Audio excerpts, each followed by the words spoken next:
3 hours. Not 2, not 3, not 4. Thank you, LeBron. That's right. No matter how you listen in, Fox Sports Radio, foxsportsradio.com, the iHeartRadio app, Sirius XM Channel 83. Wow. And now, live. We'll do it live. On YouTube. Right. Do it live. I'll write it and we'll do it live. Do it. That's right. Say my name. Rob Parker. Say his name. Kelvin Washington. And we are indeed the odd couple. And you'll need our telephone number on this Magic City Monday because we are, without question, the most listener-friendly national sports talk radio show on the planet. Doug Gottlieb. Oh, God. Whoa. Hey, the Duggars won 2 games in his tournament. You make it serious. Wow. All right, I'm sorry. Hold on. The whole tournament. Did I miss something? Yeah. Thank you. At least when people are still awake. There you go. That feels much, much better. Thank you, Craig Melvin. Write it down. Commit it to memory. 877-99 on file. He was talking to Jordan. Something really made him crack up there. And if you hear feedback on the line, it's your own fault. It means only one thing. You forgot to turn down the radio. And if you call in here and have a problem with what we say to you, tough because... Well, I'm talking to you the way I want to talk to you. If you have a problem, turn off your station. And with that said, always remember... Sweetie Petey, yeah. All right, Yay. Let's go. Yay. Big show. Yay. Welcoming my co-host, Mr. Kelvin Washington. Sup, Kelvin. Happy Magic City Monday. Back to the grind. Holiday week. Getting closer to Thanksgiving for, those who are going to be having a good time with family, friends, food, faith, all that good stuff. So looking forward to it, man. Yeah, and the weather's nicer about here, too. Woo, got past some cold and windy, rainy days, so no complaints. What is Thanksgiving like for you? Is it super? If I'm understanding what you're asking, super chill this year. What does it mean? Like seriously? So everything I just kind of mentioned. For me, I take it as one. I know what you just gave me for you. Like, what do you get from Thanksgiving? I'm just curious. Gratefulness with family. Okay. Like just grateful. It's like a pause, like a reset. That's what I'm asking. You know my life right now. Work going 100 miles an hour. It's like a reset of like, man, this is ultimately what matters. These people in front of me, whether it be one day it's 15 parties, to this year it's just going to be the 5 of us in my household. And it's just a reset and appreciation to how the Lord has blessed me with who's around me, and ultimately that's all that matters. All right. Me being right against Rob Parker, ultimately that doesn't matter, Not when you're wrong all the time. I understand that. Oh, yeah. Why would you put yourself out there? That's okay. You know I'm right, even by right. what we about to talk about. Yeah, boy. Yeah, all what about right. you? Anything? Yeah. Don't say work. I'm gonna jump over this table. You start to, I'm just committed to work. All that matters is you, the odd couple listeners. Listen, I do it for you. I'm committed to this show. I am. Did I just tell you I was about to jump over this table? I am. I'm being honest. I am. And when people see that I work like this, because I take off and I travel, I'm a world. It's not like I don't go anywhere. I'm some guy who doesn't have friends, or I got nothing but friends and family. Right? Right. You see That's me? true. I know that. But I am committed to this, and as long as I'm here, I'm going to be committed to this show. Because when I'm done, I will be done. I won't be being on once in a while. I won't be like, hey, Kelvin, put me on. So you won't be the guy we got to point to and go, whoever the new coach is, hey, look at this guy on TV. Like you do every day? No. That's our favorite pastime. You pointing out the old people that no longer should be on TV. Alex, look at camera 2. In the middle of a hot topic. In the middle, the Lakers need to. Oh God, Alex. Oh God, Alex. When did Bob Ryan get a when did live Bob show Ryan? at the graveyard? God, he looks like he's dead on TV. Oh God. Oh Do God. we know this is why the ratings suck? You guys are brutal. Dude, the best part is, Rob G. They're just like dropping Alex, dime oh on God, me. toupee, no way. Oh no way, Rob G. He reaches over and turns my mic off so that he can tell me about it. Turn your mic off. Man, look at this dude right there. Look at him. Look at that. Rob G, you're not buying into that. I'm not like one of these guys. I love everybody. No, and it's not. You're not even just an ageist because you'll be like, Rob G. What's Ryan Clark wearing? What is he wearing right now? Oh, God. Oh, God. I know your name is Ryan Clark. You don't need RC everywhere. Yes, I thought it was God. RC Cola. God. Oh, God. Don't, All right. why would you give him an idea? Let's welcome in the Odd Couple crew because we wouldn't be able to do this fine radio program without them. Rob G is our producer. Blood Mexican is. Alex is our engineer. Wait a minute. That's another good one. Wait a minute. That was the caller last He week. did say that. He did say that. And you know what? Somebody else on Twitter or something said the same thing. What? Yeah. They must be talking about the next show, right? No. About your show. Oh, okay. Steve DeSager's at the anchor desk. He'll keep Hey, us Steve. updated throughout the program. And Sagar is our social media guru in for Elijah. Saga, All right. can we see us? Yes. Yeah. He'll Can't get do that it. set up. Put us. Yeah, we want to see it. There we go. All right, Rob G. Camera on me. I think we talked about this on Friday, that if Shedeur can't beat the Raiders, he can't beat anybody. And guess Don't what do he that. did? Don't do that. Don't do No, that. that's what I said. Don't do that. I'm Remember, staying- I did you. No, I'm staying. What you I'm were staying gonna do. consistent. Did I not say that Friday? You did say that. Come on. I said if he can't beat them, then he really got some issues. But go ahead, Rob G. What The happened? thing is, he did beat them. Yes. Beat them pretty Don't soundly. say whoa. Don't say them. Us. He beat us, yes. There you go. Beat us so bad our OC got fired after the game. I mean, come Yo, on now. Who has failed up more than Chip Kelly? Rob Parker. That's Wow. Alex. He just- Rob it Parker. was- Alex in the It was background. the delayed dying. reaction of Rob staring into the camera. The YouTubians going to let me hear that later. Rob, that was a good joke. What? I sweat every day for this show. The blatant disrespect. To for come giving here and you- get disrespected. I give That you was a platform. good joke. It was a good I joke. got 40 years in this. 4-0. Most guys in this business get a cup of coffee and a sweet roll. Rob G, why I you got set him up, Rob 40 G? years. Rob G, you just ruined the segment. Now keep going. My Okay. bad. All right, yeah. Shedeur Sanders got a win in his NFL starting debut. 11 of 22, 09, a touchdown and a pick. He now owns the 2 longest completions of the season for the Cleveland Browns in one season. As a result, he will be starting next week when they face the San Francisco 49ers. And if you ask Shedeur Sanders about it, he's not surprised. Take a listen. Everybody's not in the best situation, but it's no excuse. You got to go out there and perform. Like, there's no choice, there's no question. Nobody cares if this was 1 week of prep. Who cares? You know? So a lot of people want to see me fail, and it ain't going to happen. You know? It ain't going to happen. Rob, I just think it really comes down to when you look at what Dylan Gabriel was doing. Me and you talked about it on and off the air. Wasn't bad. It was just, it wasn't bad. It wasn't good. It was just kind of enough to keep it around a couple of 2-3 weeks. And then I think the difference with Shedeur is Shedeur ended up having that juice. Something about him got that juice from his teammates.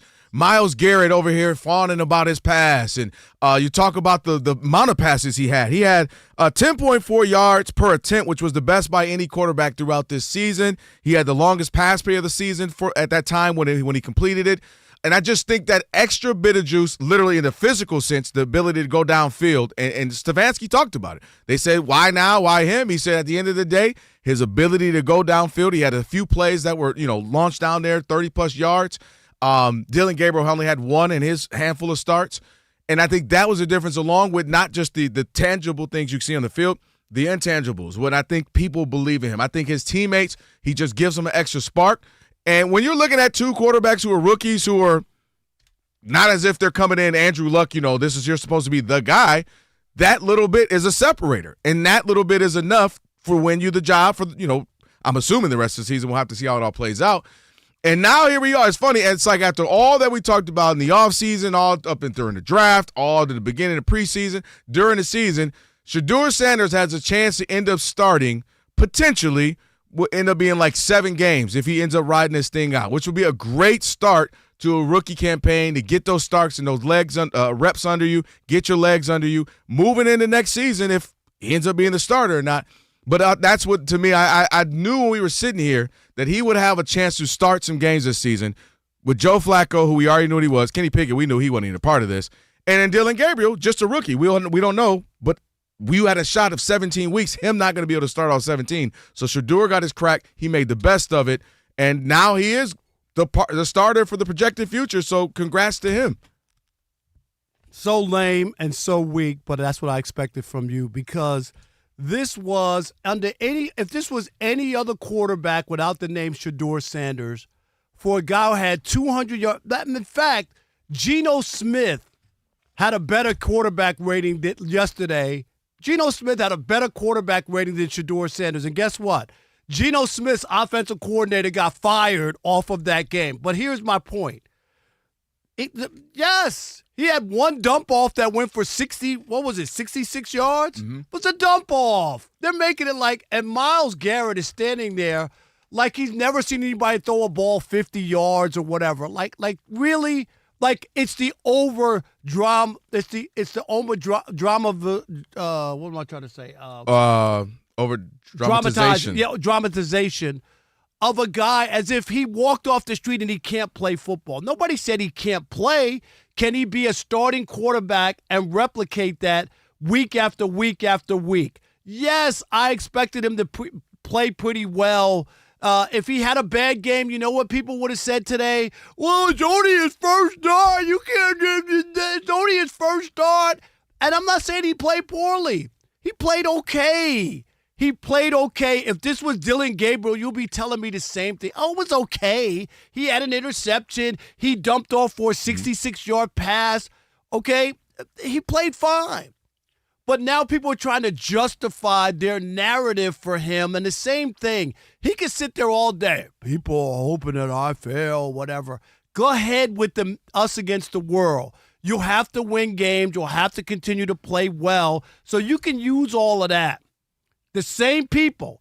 Oh, the Cleveland Browns, they're setting him up to fail. Did they set him up to fail yesterday? No, he got the start against the Raiders. No, was that a setup? You still believe that? I absolutely believe it. I'm glad you mentioned that. I'll get to this. Rob G, do we have any of the sound of Stefanski congratulating him? Because my gosh, that was the worst congratulatory. Come on, man. He started in the NFL. Guy, Stop to that. a guy, you don't need to to do a all guy, that. to Stop a guy that. who got. Do Stop you know all how that. many times Stop they go all like that. this? All right, good game. We were 6 of 10 on third downs, and give it up for this guy. He got his first win in there. Everybody's go crazy. Please. He didn't get that. We did this. In a real game, yeah, good game, Shedeur. And no, they knew they couldn't go back to Dylan Gabriel. It doesn't even make any That's sense. what they knew. No, they don't. They know know that. they could not go back to Dylan Gabriel because and the best part about it, nothing you said had any changed anything of what I said. He's the first quarterback for them to be a winning starting. Come on, man. Their first game. Stupid. What are you talking about? What does that mean to you? What does that mean? That an organization who never has a quarterback that starts well, what does that he just mean? started well. So if Dylan Gabriel won, he should be the quarterback for the rest of his career? If Dylan Gabriel started, won the game, went down the field multiple times, so let me ask you this. Yes. If he has a bad game and throws 3 picks and is terrible in his next start, what does that mean? That means he had 3 picks and looked terrible in his first start. Go. But if he looks like the guy that has a higher ceiling, if he has a higher ceiling. You're only saying that because it should No, yes, because it's the same point I've been making. You're trying to sell it. If he's got more juice, you gotta sell if he's got a higher ceiling, you go with that guy. What I told you was he was going to start this year. That's what I told you. Yeah, how did he start? What do you mean, how did he start? How did he get the start? How did he get the start? Because he just performed well. No, he did not. How did he get the start? Tell me. Answer the question. How did he get the start? Because what? Dylan Gabriel got hurt. Is Dylan Gabriel hurt right now? No, because they just said he's going to get the start. I'm saying, no, because you can go right back. No, he did not. What's the rule they say? What's the rule they say? He has not cleared yet. He's cleared now. They say he's cleared now. Right. That's how he got the start. Who's starting? That's how he got. Who's starting, no, Rob? No, but that's not true. Who's starting, if that was the case, if he was the guy you're talking about and about the juice and all that, it's the same nonsense. Who's starting? It's the same nonsense that you told me with the Steelers. No, let me talk. Go ahead. Let me talk. Stop interrupting me. I didn't even say nothing. Go ahead. Stop interrupting me. Go ahead. It's the same garbage you told me with the Steelers and how took over the locker room and all the players were behind him and he had more juice for everybody else and they all rallied around him and all that other stuff. All I'm saying is you're hoping and wishing the result will be the final answer, not what you're hoping and wishing. And that's what you always do. You pick a guy and you're hoping and wishing. Nothing, Rob. You know yes, that, right? Yes, I am. That's I what literally you've done. told you he would start. No, He's come starting. On, stop. Told you he was No, starting. you did not. He already had Dylan more Gabriel juice than Dylan started Gabriel. over him. He didn't even have first-team reps up until this week. What do we say? Up until this week, and you had him that he was going to be the starting quarterback. That's even more damning. Dylan Gabriel had all these number one starts. He had They're all going this. to start the guy because they won a game. They beat the Raiders. Big whoop. Man, stop overreacting to you're one game. overreacting. You are. I came in cool, actually. No, you didn't. I said, hey, he played pretty good. The team had a little juice. Like you losing your mind over Dylan. Is he rookie of the year now? Is he Shedeur rookie of the year? Come on, why man. are you losing it over him? Because it's so That's silly. the funniest part. All I said was if this he played was pretty any well. other quarterback and without the regular Joe Blow name, ain't no way you coming in here or we even talking about a guy who threw for 209 yards and 66 of the with a quarterback rating of 77 with a 209 yards, 66 on a dump off play. Come on, man, stop. And I'll tell you that you're wrong because we did this for Jackson Dart. No, we did not. Did the same thing for Jackson Dart. 877-99 on Fox. Did the same thing for Jackson Dart. No, we did not. Yes, 877-99 on Fox. Were you impressed by Shedeur Sanders yesterday, and does he deserve to be the Browns starting quarterback moving forward? We'll continue that conversation next with you. It is The Odd Couple. Rob Parker, Kelvin Washington, right here on Fox Sports Radio. Stick and stay. America.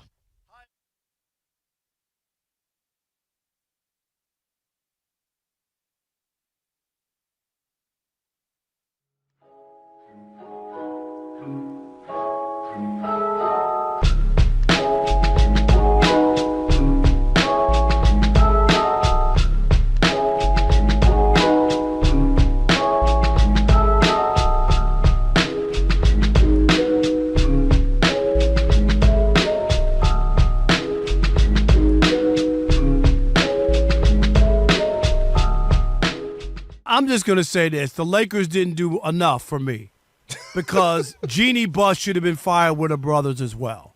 And what? Yeah, I'm dead serious. Once they've already taken – the Buss family took the $10 billion. And people have to understand, everybody who owns a team is not super rich. And I'm not saying – a lot of people don't get that. They don't get that. You think, oh, you own the Lakers. Oh, my God, you're printing money. You got all this money. No. That was the Buss family business. Yep, they're not Steve Ballmer where this is my fun pet project. I'm right. worth $200 billion with a B. With a B, and this is just fun, something to do. Yeah. It puts me out there. My name is out there. Exactly. No, the Lakers were the Buss's family business. Yep. And I don't know the whole idea that you sell a team to somebody and you expect to still have a job there or work there or collect money as pay. You got paid. Your family got paid. They got the $10 billion. If you want to be in the basketball business, then you shouldn't have sold. Just like Mark Cuban. I want another seat at the table. What? That doesn't make any sense to me. It really doesn't. Dude, what'd you sell for? The Buss family, enough. The people who run the organization, who bought the team, right, are the Dodger people. Yep. Get your own people. You don't need Jeannie Buss anymore. And it does feel weird, and I'm not siding with the brothers, but doesn't it feel weird? Why didn't Jeannie get the pink slip as well? Seriously. You know what? So here's my answer to that. I believe Jeannie Buss is the singular face of the Lakers outside of, the players, obviously, Luka, LeBron, and, God bless the dead Kobe, Shaq. But when you think of it organizationally, nobody really thinks of Rob Pelinka except, obviously, Laker fans. But when you think of it as a whole, like nationwide, I think even in L.A., she's endeared. You've been to games. You've seen how she's like the one person fans are cool with even when the team's in the dumps. She's the one person is like a family member. She's like, all right, now this team, they're struggling, but Jeannie, come on. Like, people have love for her because they literally have seen her grow up from a teenager being a part of this team. So I think she's there for ceremonial, like the heart of they LA. They don't need to do that. Face. Come on, man. I'm just telling you why she's there because I don't think she's going to be part of the real basketball operations. She doesn't need to be there at all. She took the $10 billion. I don't disagree with the need. I'm telling you what I think they're doing it for. But not one Laker fan is going to lose any sleep that Jeannie Buss doesn't have an office with the Lakers or whatever.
did pull out. Fox Sports Radio, Odd Couple, Rob, Kelvin on a Magic City Monday. Oh! Make sure you check out the YouTube. We're live right now, simulcasting on YouTube. All you have to do is go to Odd Couple FSR, search it, subscribe, like, share, thumbs up, all that good stuff. We like to hear from you. We'll have Rob G throughout the show take some of the comments as well. All right, 877-99 on Fox. We'll take a few calls before we get to trending here. We're talking about Shedeur got his first start, got a win over the Raiders, and now they said he is a starter moving forward. Good move. You in on it? Not so impressed. 877-99 on Fox. Who we got? Rob G. Let's go to Robert in South Carolina. You're on the Odd Couple Fox Sports Radio. What's up, Robert? What's up, Rob? Hey, Rob, you have a doctorate level of hate going on. It's pathetic. That same dump off pass that you said should do it. He just dumped it off and he went 66 yards. The last time Dylan Gabriel had that same pass, he hit somebody in the head in the stands with it. So it must not be that easy. Come on, man. Come on, man. You look, the difference between me and you. No, Robert. If you don't, Robert. Okay. You said Gino had better. Thank you. If you don't want to have a conversation, we're not going to let you. It's not your show. You're not going to overtalk me. How's that? Max in Georgia. You're on the Odd Couple Fox Sports Radio. Hey, what's up, fellas? Yo. What's up, Max? I'm going to give him props out the gate, okay? I'm going to say the rope for 50 yards to an open receiver Bond was a great play. Aside from that, I was not impressed. The 2 touchdowns that came from the gadget play by Judkins, if he's so great of a quarterback, why are they subbing you out, first of all? They kept his plays to a minimum. He had to get the ball out quick because he's going to get sacked if he doesn't. Yes, because he holds the ball too long. Yeah. Right. It took him 7 to 8 minutes in his speech at the podium to give shout-out to his coaches, his linemen, his players. I didn't hear him mention Myles Garrett, who's got 18 sacks on the year. 5 of 11 of his completions, Rob, 5 of 11 were at or beyond the line of scrimmage. I mean, it's dink and dunk. Come on, Max. I'm with you, and this is my only point. People, your level of hate is no. I'm just being. I've taken the fanboy out of it. The problem, people don't. They want you to be a fanboy. I went to Columbia Journalism School. I'm not that guy.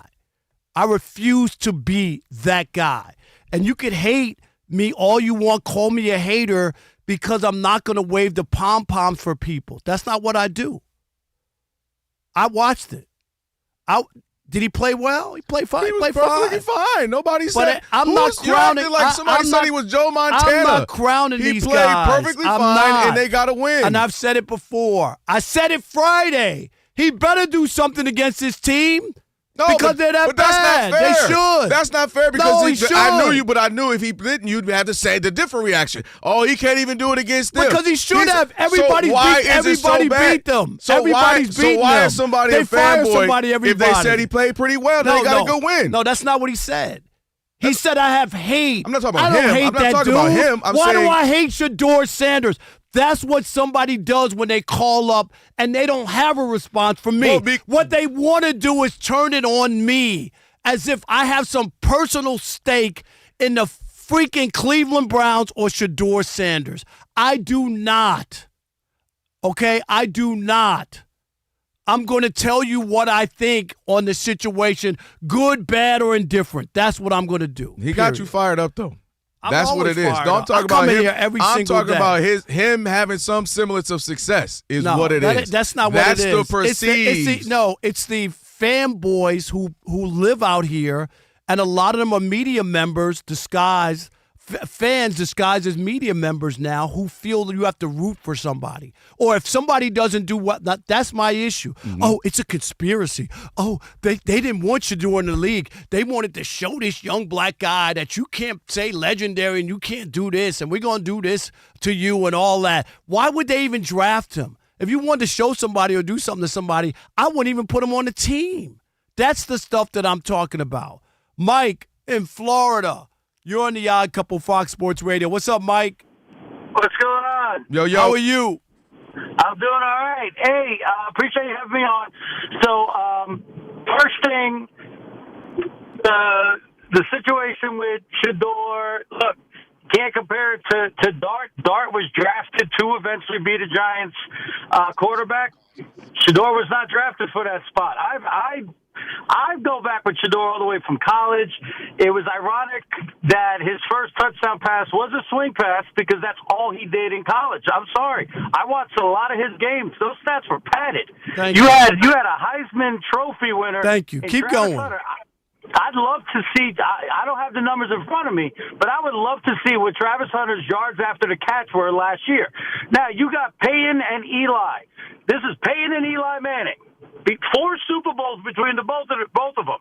Whenever that play's ran on a Monday night game, the first thing they both always say, a glorified run, a glorified run, a glorified That's run. what it is.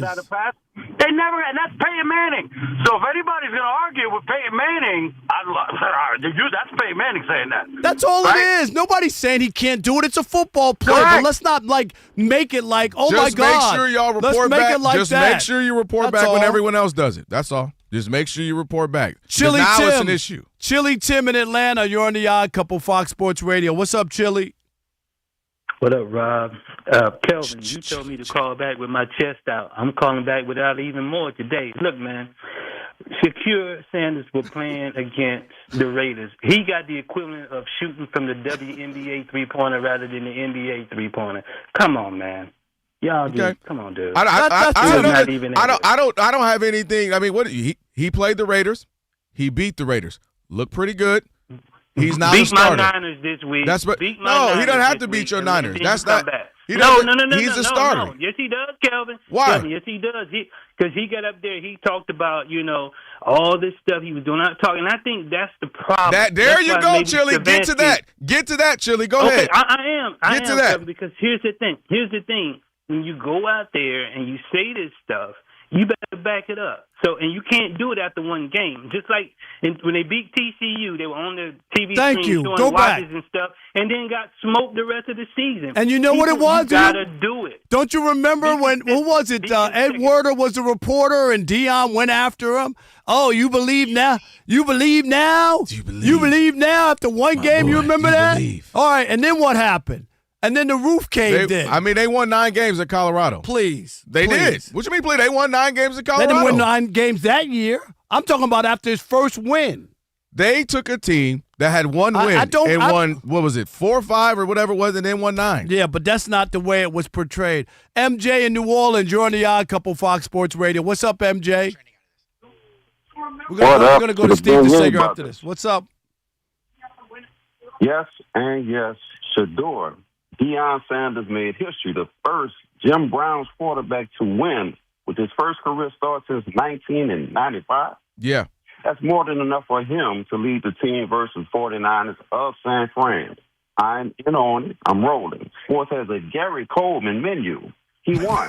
Thanks for letting me be a part of the Odd Couple 3.5. You guys have a great show, man. No doubt. Gary Pope. No, I may never go to New Orleans again. I just want you to know that. No, the short menu only works when it's supposed to. Have our beignets ready. We'll be in New Orleans. I'm not going to New Orleans. I hope the Super Bowl never comes back down. You'll be there. You'll be there with a beignet and some catfish. I'll be retired by the time it gets now there. is going to have you set on what's trending. Hello, about 45 minutes away from kickoff of the Monday night game. 49ers hosting Carolina. Panthers will be alone and first in the division with a win. They're currently 6-5. Browns quarterback Dylan Gabriel was cleared to play, but Shedeur Sanders will start again Sunday against the Niners. Gabriel is out of concussion protocol. The Vikings place quarterback J.J. McCarthy in concussion protocol. Bucs QB Baker Mayfield has a sprained left shoulder. It's called a low-grade sprain with no long-term effects. As for Jaden Daniels, the Washington quarterback will return to practice this week, but he hasn't been cleared for contact yet after a left elbow dislocation 3 weeks ago. The Saints will try out 2 kickers tomorrow, Cade York and Justin Tucker, whose suspension is over. Blake Grupe missed 2 field goals on Sunday. The Raiders promoted Greg Olson to interim offensive coordinator after firing Chip Kelly on Sunday. Eagles rookie safety Andrew Makuba will reportedly have surgery for a broken ankle. 3 games in the NFL this Thursday, including Cincinnati at Baltimore. Quarterback Joe Burrow expected to play for the Bengals, finally back, and wide receiver T. Higgins is not. He's out for this week's game due to a concussion. There's a Black Friday game. 1 game on Friday, Chicago at Philadelphia, streaming only for most. This Saturday on Fox TV, number 1 Ohio State at number 15 Michigan. The Buckeyes have lost 4 straight to Michigan. College football selection Sunday is December 7th, week from Sunday. The regular season ends for most teams this Saturday. In the NBA, Detroit has won 12 games in a row. Pistons are leading currently against the Pacers 35-32 at the end of one. Kevin Durant not playing for Houston later tonight at Phoenix. He's out reportedly Monday and Wednesday due to a family matter. Late games include Utah at Golden State. The Warriors are 9-9. Draymond Green out tonight with a sprained foot. Jonathan Kuminga of Golden State still out with a knee problem.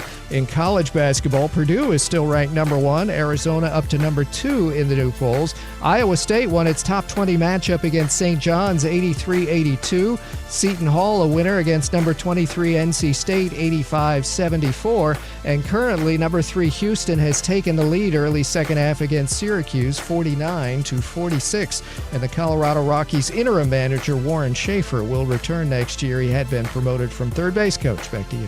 All right, Steve, thank you so much. Odd Couple, Rob Parker, Kelvin Washington on a Magic City Monday, and for over 40 years, Tire Rack's been helping customers find the right tires for how, for what, and for where they drive, ship fast and free. Backed by free road hazard protection with convenient installation options like mobile tire installation. TireRack.com. It is the way tire buying should be. We got a couple more minutes here. We'll put a button on Shedeur. Yeah, this reminds me of the Tim Tebow thing.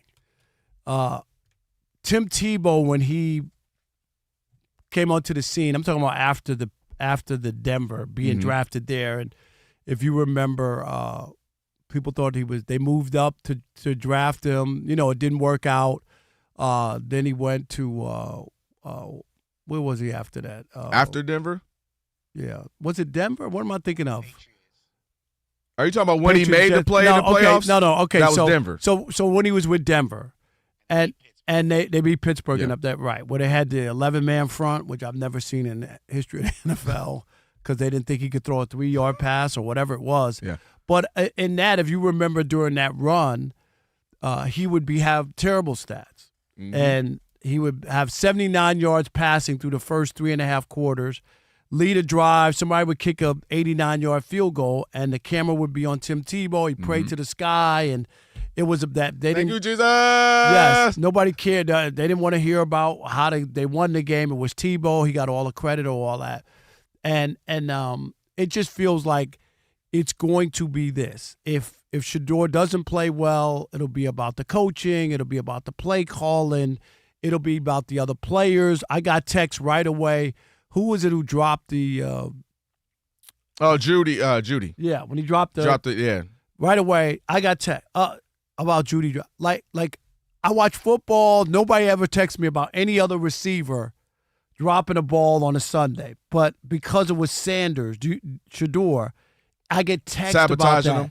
Do you know what I'm saying? Yeah. Like that's the stuff that I noticed. There's guys dropping balls, all over the place. Amon-Ra St. Brown. He's struggling right now. But you know what I mean? All over the place, and nobody else texts me about anything but that guy, but Judy dropping the ball for Shedeur, because that's where it is. I just think that I don't think you're wrong in that. I think that is to be expected when you're dealing with a guy who's been famous since high school. Then he goes to Jackson State and he's playing with Travis Hunter. So then, therefore, it's a big thing. You got 2 of the better recruits, especially in Travis Hunter case, and their famous dad as the coach.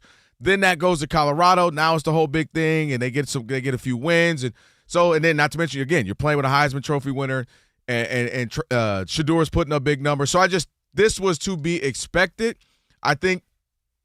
Moving forward, the best part about it is the more he plays, the more it'll be about football as it gets. Like if he keeps playing bad, then eventually it's just, he's just playing bad. Put a period next to it. I don't believe that. See, that's where me and you differ. Yeah. Because it will be he doesn't have the supporting cast, the coaching staff. They don't let him do. His thing. I just don't think that lasts long. I hear you. You're going to get that. I 1,000% agree. And I'm only going to say this. And I know I beat you up all the time on Justin Fields, but that's what followed him around. The Bears never developed any quarterbacks. Look at all the offensive coordinators he had. Look at the different coaches he had. You know what I mean? Like that followed him. There were people saying that they should have kept that they wasted a draft pick on Caleb Williams and they should have kept Justin Fields. You know what I mean? And drafted some weapons for him and not Caleb and all that. And, of course, they moved on. But I'm just saying, that followed him. Then that went to Pittsburgh. Oh, well, he was cooking. He was 4-2. Even though the stats show different about their passing and where they ranked or whatever. And then he goes to the Jets. They wrote all these stories in the offseason about, finally with somebody who believes in him and Aaron Glenn and all the positive stuff and all the stories about all the other players who moved to 2 or 3 teams. And then finally found a home, and now look where he is. And I'm not saying he's going to be Justin Fields. I'm just saying those excuses followed him. Here's what I hear you. The only thing I think is there's the problem with going to these regularly always bad teams is that is what people will say. So even Justin Fields, there's going to be a player, there's going to be a coach, there's going to be an offensive coordinator who's going to say, man, he's just with the Jets. Everybody's bad with the Jets. Aaron Rodgers couldn't even win but 5 games with the Jets. Give me a shot with him. People are going to do that. You know what I mean? When you go to a bad situation, there's that cloud, there's that ineptitude that people are going to be able to hang their hat on and say, that's just what the Browns are. That's what Rob G's Raiders are. That's what the Lions were for so long. That's just, everybody goes to die with the Lions. So I do think there's an element of, because I hear what you're saying, when you're in a bad team, a bad organization, and they're badly run, this is just, it allows for that. So for people to go, well, who does succeed with the Browns? Who does succeed with the Jets? Who does succeed with the Raiders? But there were a lot of teams that were bad that got players that turned it around, like the Colts when they got Peyton Manning. They were bad. Right. And that's bad. But I'm just saying it allows for that to say nobody succeeds with Peyton Manning filling threw the blank. 27 interceptions his first year. And I guarantee everybody was like, in around that area, the Colts, oh, man, everybody just plays bad around here. And then he eventually got it right, which is why I say eventually he's going to have to play well or he's going to have to, or his playing bad will show. All right, on the way, play today, Shekel City. And somebody is upset and having some contract issues. And I wish he would have had it a little bit earlier. I'll explain what I mean. It's the Odd Couple, Fox Sports Radio.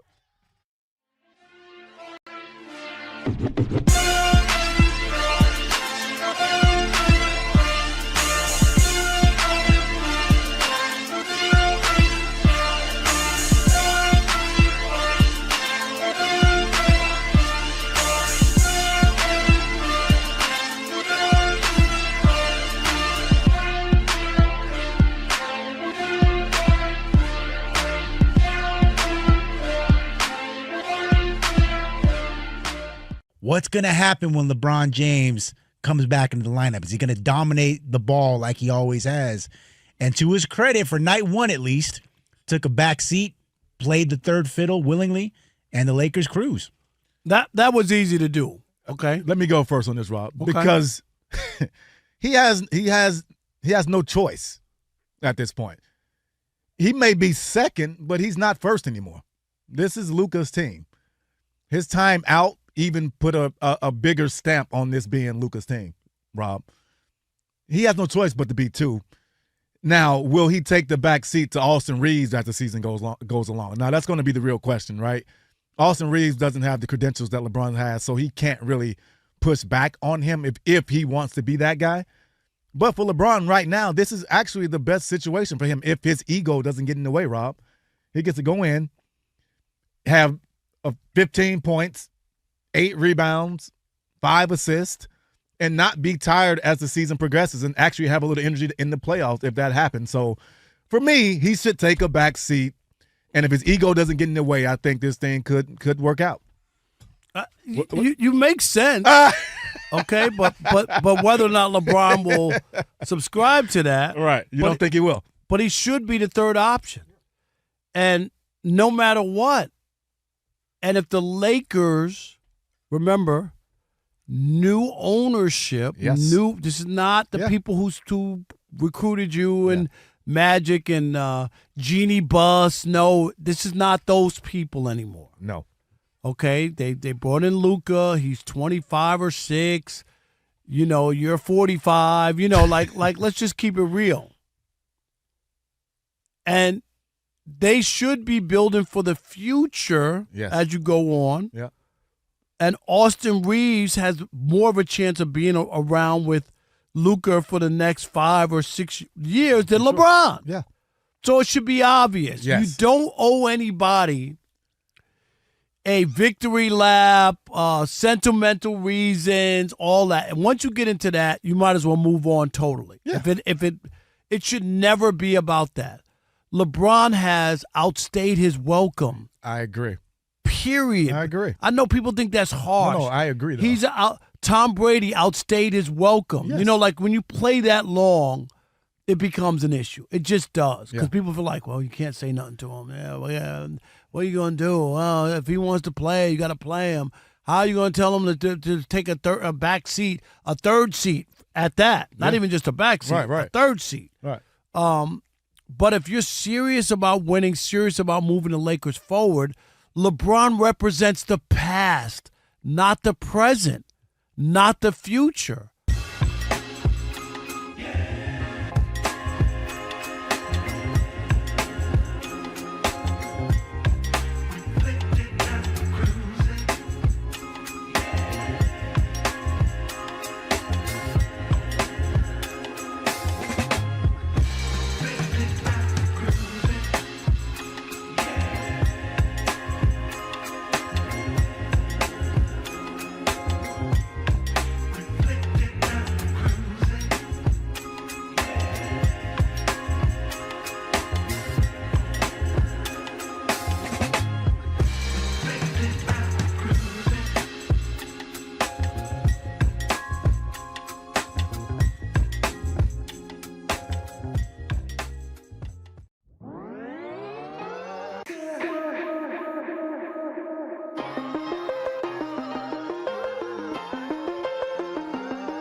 Opening possession of overtime. Goff up under center, turns, gives to Gibbs. Gibbs hesitates. First to hold. What do you got, Gibbs? 45 to the 50. Right sideline 40. Jets on. There he goes. What do you got? Go. Touchdown, Detroit Lions. That Dan Miller and Lomas right there. Lions Radio. Lomas was hype. Lions Radio there. That is your Tyrek play of the day for over 40 years. Tyrek's been helping. I thought that was fans just to open mic. What's that? Lomas, let me tell you exactly what radio I'm on. I'm on the Lions Radio. He said that.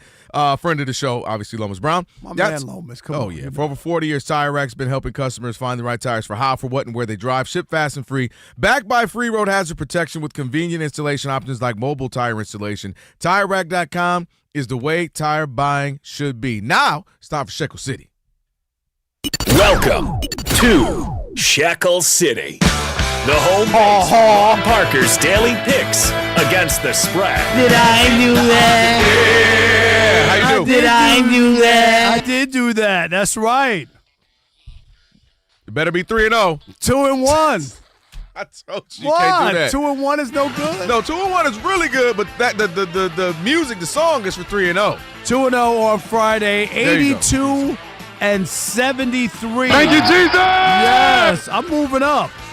I know. That's 82 and 73. Did I do that? Did I do that? Did I do that? All right, so tonight, Who you got? I got the Milwaukee Bucks -1.5 taking on the Portland Trail Blazers. That's in Milwaukee. They should be That's higher my than that against the Trailblazers. best bet. They're playing all right, though. I got the Nuggets -6.5. They're in Memphis. Okay. Taking on the Grizz. And then, last but not least, I'm going to take the Suns +6.5. No KD tonight. Rockets on the road. They're off to a good start, 10-4. But the Suns are 11-6. Yes, we were talking about it last week. Playing better than playing expected. Really good. So again, I got the Suns +6.5 at home. Denver -6.5 in Memphis. And I'll take the Bucks -1.5 hosting the Trailblazers in Milwaukee. And remember, Kelvin. What's that? I'm not telling you who to bet on. I'm telling you who I bet on. Did I do Speaking that? of betting, Did I they just do showed that? a random stat of the Panthers. Shockingly, they're 10-8 on Monday nights. You know how bad they usually are? I would have thought they'd be like 3-12 or something on Monday nights, considering how bad they've been for so long. When I look at some of these quarterbacks like Bryce Young, they look and he's 11. He looks 12. Yes, and he's got like a little boy's body. But he Am I always right? has. Yeah, like because he like went look to- at it yeah. like this. He doesn't. He just looks small. Fresh. He looks like Who is it? Jane Daniels too. Like you look at him because you the know build. television puts weight on you. I do so know. when I look and I'm saying like he looks already super thin. What does Imagine he what look like in real life? Right. Yeah, Bryce Young is, and he is a smaller guy. I mean, they list him. I think you're small. And they list you at 5'11". I'm Right. pretty You sure know he's you're like, right, yeah, I'm pretty 5'9" sure. and a half, like- And he went to Modern Day out here in Southern California, and he's just always been smaller frame, slight, got the baby face, But he can throw the ball. But he can throw that thing. Won a Heisman, and obviously has been playing pretty well. Got the Panthers respectable this year. We'll see how they look Because it on didn't Monday look night. good for him. In the beginning. But that goes back to our previous conversation. It's like Baker Mayfield went to the Panthers, and now Baker Mayfield is one of the better quarterbacks in the league. It's like when you go to these organizations, dude, you wonder.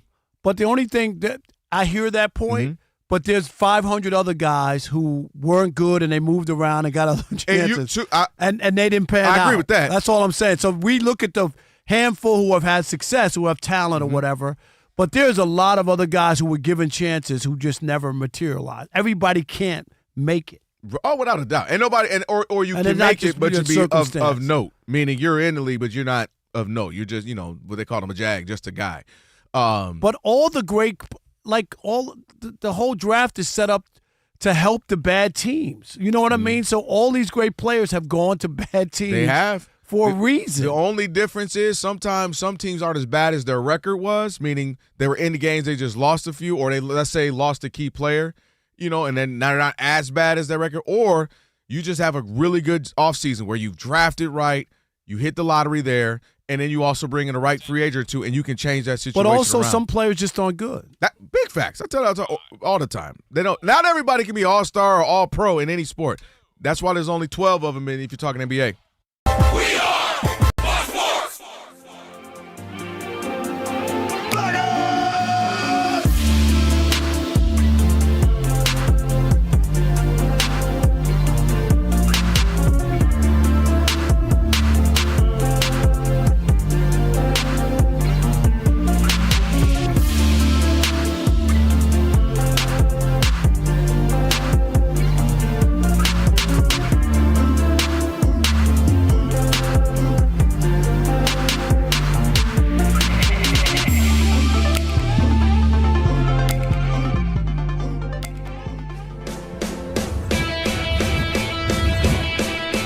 Wake up, it's two pros and a cup of Joe, Fox Sports Radio. You ready? Yes. I'm Colin Cowherd. This is The Herd. You are listening to The Dan Patrick Show. It's the odd couple. You know what time it is. Let's get it. Fox Sports Radio. Bigger, bolder, and better than anyone in the game.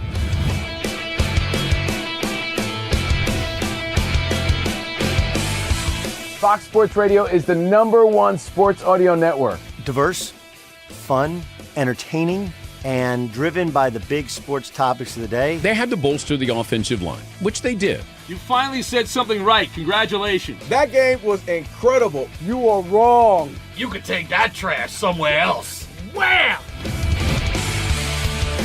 We have a very special connection with our audience, our listeners. People feel that friendship. And I appreciate y'all so. I love it. It's all for you. Thank you. I'm your favorite fan. Thank you. Love you. You're very talented. You're the best. Thanks for taking my call. Sure. Great show. Thank you, Jim. You sound like Joe Pesci. How am I funny to you?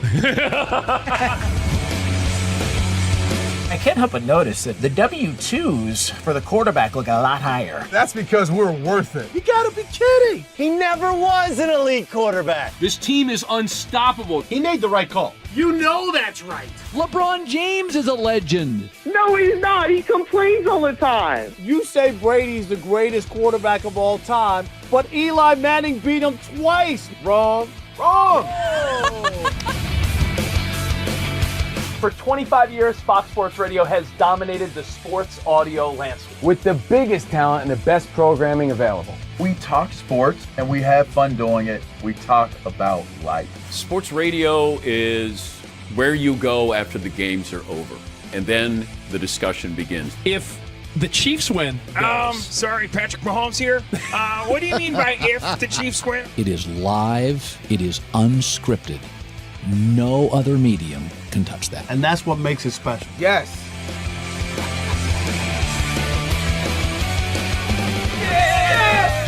Who wants some? Bigger, bolder, better. We are Fox Sports Radio. Yeah.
The Monday Night Football matchup kicks off in 15 minutes. San Francisco hosting Carolina. Browns quarterback Dylan Gabriel was cleared to play, but Shedeur Sanders will start again Sunday against the 49ers. Gabriel is out of concussion protocol. The Vikings place quarterback J.J. McCarthy in concussion protocol. Bucs QB Baker Mayfield has a sprained left shoulder. Washington quarterback Jaden Daniels will return to practice this week, but he hasn't been cleared for contact yet. Among the 3 games in the NFL this Thursday, Thanksgiving, Cincinnati at Baltimore, and Cincinnati quarterback Joe Burrow is expected to play, but wide receiver T. Higgins is out with a concussion. In the NBA, Detroit has won 12 in a row and is winning by 12 tonight. Mid-second quarter, Pistons lead at Indiana 60-48. Pacers 2-14 this year. Toronto's won 7 straight, but trailing Cleveland at home 50-44 in the second. I'm Steve DeSager.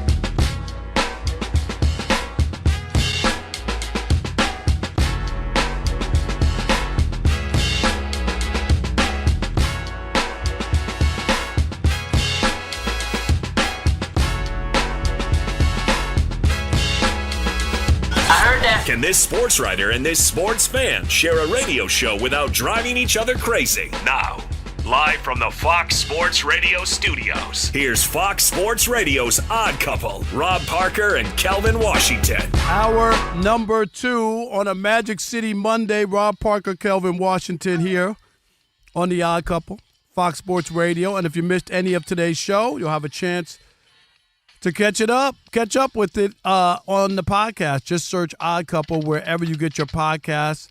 Right after the show, today's podcast will be posted. Rob G working on it as we speak. Do it! That's right. Be sure to follow the podcast, rate it at least 5 stars. And you have can even provide a review for us. Again, just search Odd Couple wherever you get your podcast. And you'll find today's full show and a best of version at the end of the show. Don't forget TJ Hushmanzada, the former All-Pro, Pro Bowl wide receiver, I should say, co-host of Up on Game here on Fox Sports Radio, joins us in about 28 minutes. That and much more coming up during this hour. You cheating on your pasta? I'm not cheating. You cheating on your shrimp Alfredo? That's the only pasta I ever see you eat. They didn't have any shrimp today. God. Yeah, that's what I said to the guy to tell. You could have told me. That was an email. I wouldn't have came in. I'm not used to seeing you with any other, red sauce. You usually got the Alfredo or something. I was really disappointed. I went to the counter and was like, where the shrimp? Hit me with it. Where the scrimp? I'm like, where's the scrimp? And they're like, we don't have any today. I'm like. You were really bummed out, too. God. That borderline ruined your day. I'm just saying, I noticed. I came in back in the studio, and I was like, man, that ain't the normal shrimp pasta that I'm used to seeing you with. I need to get off eating so much. I'm getting fat again. Dude, you have a regimen. You have your 6 months on, 6 months off. 6 months on, 6 months off. Well, I mean, we got the Super Bowl. I'm not skimping on Super Bowl. Not going to lie. And I want to drink. That was a legendary run. Rob G, his run at the Super Bowl was unprecedented. And it wasn't the meals like when we went to eat.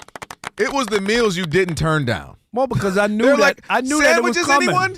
You'll be like, ooh, right here. Rob, you got 2 in your hand already. Wings. You tore those Bounty wings up. For those who don't know, a lot of sponsors are there, and Bounty, the quicker picker-upper, was there. They have wings. And they had literally They're just frying wings. Frying wings all day long, just giving you a box of 5 or 6 wings every time. So I had 2 boxes. Somebody walked over and said, do you want more wings? And she walked by with us. No, this woman walked by with a sub. Remember, a sandwich, a hoagie, whatever you want to call it, wherever you are in the country. And you're like, yeah. And then you down the biggest bag of barbecue chips, too. That was when I was concerned. I had to pull Rob G. Saga, everybody aside. Is he okay? Are we concerned? Is everything okay? They were like, no, this is normal. Super Bowl. This is Super Bowl because, and this year. To your credit, you lock in when you lock in. And I'm going to lock in, too. We got a big NABJ convention in Atlanta this summer. Okay, so you know where I'm just telling y'all now, there's going to be no one black on radio or TV for a handful of days. Exactly. In August. During that time. There will be no one black on radio and TV in first week of August-ish. No doubt about it. All right, Rob G. I was going to say something, but I'm going to stick and not say that. The Kansas City Chiefs. I don't even know where you was going. What? I'm good. Okay. Okay. That's got to be racist. No, what? The Kansas City Chiefs Rob G was given an early Christmas gift. I don't know. The Colts had them down. Situation looked like they were going to beat them. Didn't score in the fourth quarter or overtime. Chiefs erased an 11-point deficit and win. But I know you thought the offense had taken a turn. They had a handful of weeks, but it's kind of fallen back. Rob G. The offense is just not that potent. Or hasn't been. Yeah, the Colts had them dead to rights. Early in the fourth quarter, up by 11, the Chiefs had just fumbled the ball away to them. Right. Hey, the clock's in your favor. Run the clock down. Milk it as far as you can. They got to score twice with a 2-point conversion just to tie. Okay? And somehow, some way, the Indianapolis Colts decided to call 9 Daniel Jones passing plays in the final 12 plays of the game. When you got Jonathan Taylor, by the way. How? He wasn't having a great game, but he still. wasn't. He only had 50-something yards. But you still have to run the ball for the clock. They have to burn their timeouts. They have to do it right to stop it. And keep the defense honest, if nothing else. The Colts did not gain a first down in the fourth quarter or overtime. Jones completed 3 of 9 attempts for 17 yards during that span. Between the fourth quarter and overtime. Oh, there's that Daniel Jones again. Oh, the Chiefs defense held the Colts, in total, held the Colts to 10 first downs and 255 total yards, both season lows for Indianapolis. But to your point, Rob, offensively for the Chiefs, because their defense came to play, obviously. They slammed the door. Offensively is another uneven performance. Patrick Mahomes, another 0 touchdown, 1 interception game. Can you believe that? Like the last 3 games now, Rob G, go ahead. 1 touchdown, 3 picks with a passer rating in the 70s. It's just unbelievable. Yeah. And offensively, as a unit, Kansas City with arguably the greatest quarterback ever, one of the greatest coaches ever. I don't like your tone when you said that, but go ahead. Averaging a robust 20 points per game, which if this was the length of the season, would rank in the bottom 6 in the NFL. Which is alongside quarterbacks in teams such as J.J. McCarthy, Justin Fields, Geno Smith, and teams of that nature. And I think this is, to me, and who would have thought this? Their offense will be the reason they don't make the playoffs because it just hasn't been up to snuff. And when they've played, now the Colts are a good team, right? They were, 8-3 going in. That's a rare win for them against a good team. And it took the Colts, not doing what you should do when you have a lead in the fourth quarter, which is run the football, eat up clock, whatever. Even overtime. They didn't do it.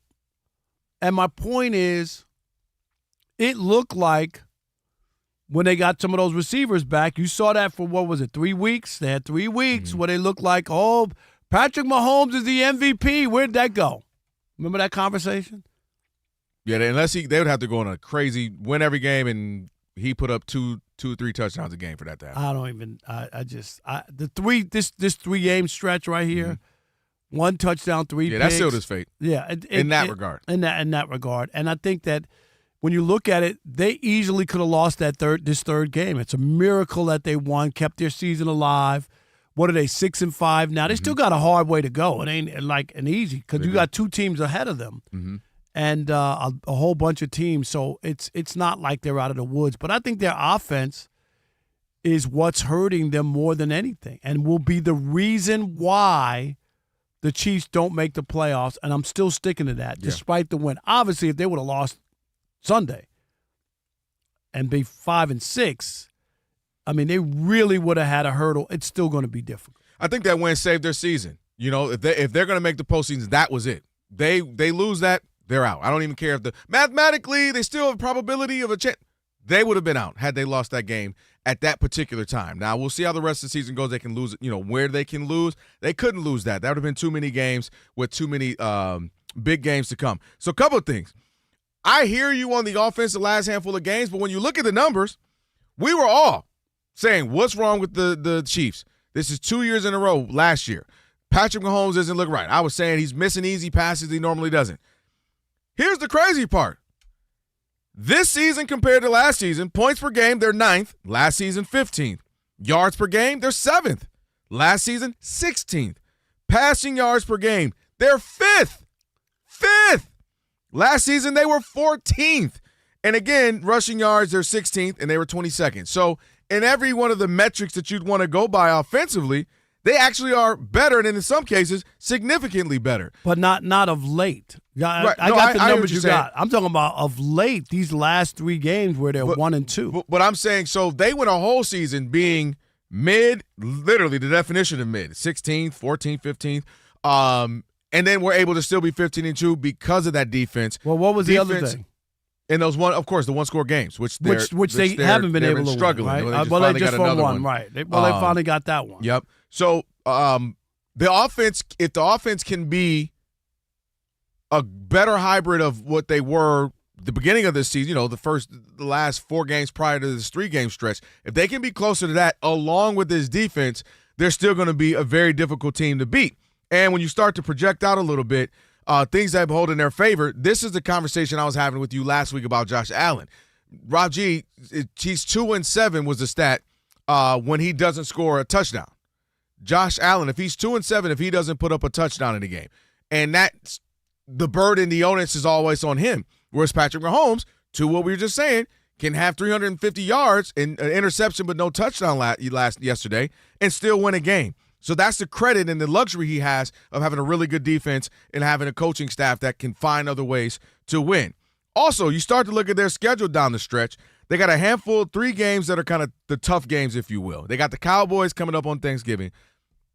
Should be beatable. They obviously got a big win. I don't think that's automatic. No, I agree. That's why I completely agree. The Cowboys offensively, a very difficult team. They put up points. 100%. So if you're the Chiefs, you're feeling like, all right, that's a winnable, going to be tough.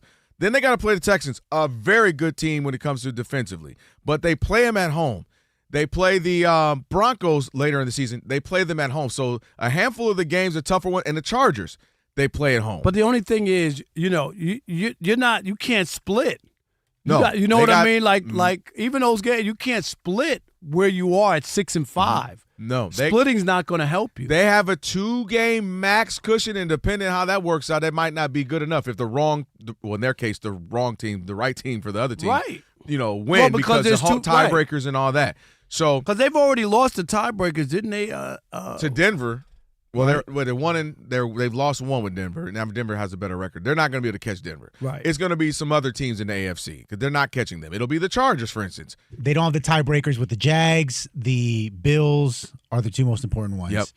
And then those are for huge. now, Those are huge for the They playoff. You know what I mean? If they're in the playoff race, it'll be interesting with the Jags too, how they finish their season because the Jags could go from in it to not even close if they mess around and lose 2-3 straight. But that's the one good thing for them. Are you shocked at where Patrick is, though? I'm just, because you thought that they had turned the corner once he got his receivers back, but he's kind of reverted back to what we were used to seeing. Disappointing for me is the odd turnovers. Meaning, I don't expect you to always have 3-4 touchdowns, but the odd untimely turnovers. Not a first quarter. I chucked it down the field. Big time turnovers. Did that last week. Where it was a 10-point swing. 10-point swing, and he threw it right. Threw it in the guy's number, the defender's numbers. So that's the part to me that's been disappointing is, again, it ain't always about just the big numbers. It's the fact that you're turning it over at uncharacteristically bad times. That's what he's been known for not doing. And, not being. I've been the guy who makes the clutch plays. And so that's been one. But when you look, there's another couple other stats that do bold in their favor. Is the shine off of him? Seriously, and not for his career. I'm not talking about. I get what you're saying. He's already established his career. He's a Hall of Fame quarterback, no matter what he does, because he won 3 Super Bowls, 2 MVP. Like I get all that, but I don't. At one point, and Chris was on the show. Mm-hmm. Was calling him Jordan-esque. I don't think anybody could call him that anymore. Like that kind of shine. Even last year, despite the 15-1 record when he was there, you looked and said, well, yeah, they won, but his stats weren't that great. I think there's some shine off of him. I don't disagree with the sentiment. Where I'll disagree is because no one else is taking it from him, specifically in his own conference. You get what I mean? Like, no one's taking it from him. So if this were the Josh Allen era, I would get it. If this were the Lamar era, I would get it. The only foe he's really had as of recent is the Jalen Hurts, who battled back and forth. They went both for 1-1. They both won 1. But that's, to me, the reason why. He still owns the conference. And if we get into the postseason, What if he ends up getting right back to, like, as bad as he was, he went to the Super Bowl. Like, that's the floor. Yeah, but you know what I mean? Like, that's the floor. But it's not the Patrick Mahomes led to the Super Bowl where you feel invincible. Like that's. I'm just saying he was at one plateau. I agree with that. He's 16th in passer rating. That's like middle of the road. He should be in the top 5 or the top 7 or somewhere of that. The idea that he's in the middle of the pack. Rob G, who's below him and who's above him? I'm just curious as to be 16th. So in passer rating, the guy he's directly ahead of, Jackson Dart. Do you see what I'm saying? C.J. Stroud, who had a terrible start to the season. Baker Mayfield, who's been struggling recently, and Caleb Williams. This is what I'm saying. And then 13th in interceptions? 13th in interceptions, yes. Now, that's only because my guy Geno Smith is just running Smith away. is He's running away with it. Yeah, hold my bag. You I know got what? this. Yeah, I mean, can Jameis Winston? You want him to start playing? No. Put some numbers Yeah, up? I'm just gonna say he's on the phone saying, "What you trying to do, Gino? You trying to?" Hey, this is what I do here. So Rob G and Rob, the numbers you gave me, nobody can argue with those. Here's where I still think why you still get that shine to what you asked, Rob. He's still third in third down conversion rate. Total offense, they're 7th. Fourth down conversion rate, he's 6th. So I think the plays that ultimately matter, he still makes those. And now if they get in the postseason, let's say they end up getting a wild card, this is where he can keep that shine. See, because now it's like he does it again and he's in the AFC Championship game. We're going to be like, how did it happen again? But I don't see that because they haven't beaten good teams this year. That's fair. They haven't closed out on them. I agree. They haven't closed out. That's the difference this year. Now, yesterday was the only time they beat a team, and you got to give them credit. They beat the Colts at home. That was a big game. That was the one game. But all the other losses are against good teams, and all their wins are against teams that normally aren't that good. All right. I just think that's the point to your question about the shine, is that somebody else has to take it from, like, it's not anyone else's run yet. Like, this isn't the Josh Allen. He hasn't gone to 2 Super Bowls yet. You know what I mean? Where you're like, it's his now. I'm just saying the shine. I don't mean like taking his perch or people look at him. I'm just saying I don't look at him the same way when I watch the games. The aura of him, like he was invincible. He was always going to make some play at the end. I think it's died down. I don't feel like that. I think it's fair that it died down. My last point, well, again, the same thing. When we get in the postseason, that will be the thing. When we get in the postseason, Rob, because he ended up getting back to the Super Bowl. You know what I mean? After all, even me, I'm like, yo, what's going on with him? He looks off. He landed right back in the Super Bowl. Despite him, do you believe the Chiefs' offense will be the reason they missed the playoffs like I do?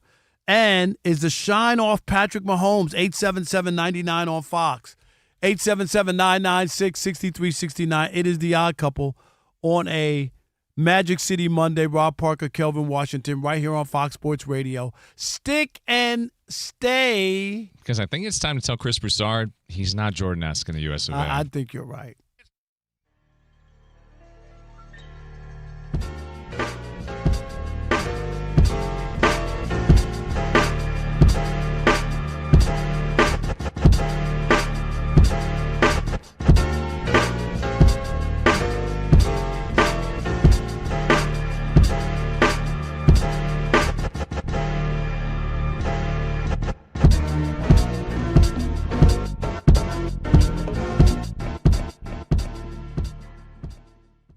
I'm not going to say I told you so or anything. The season's not over, but I told you so.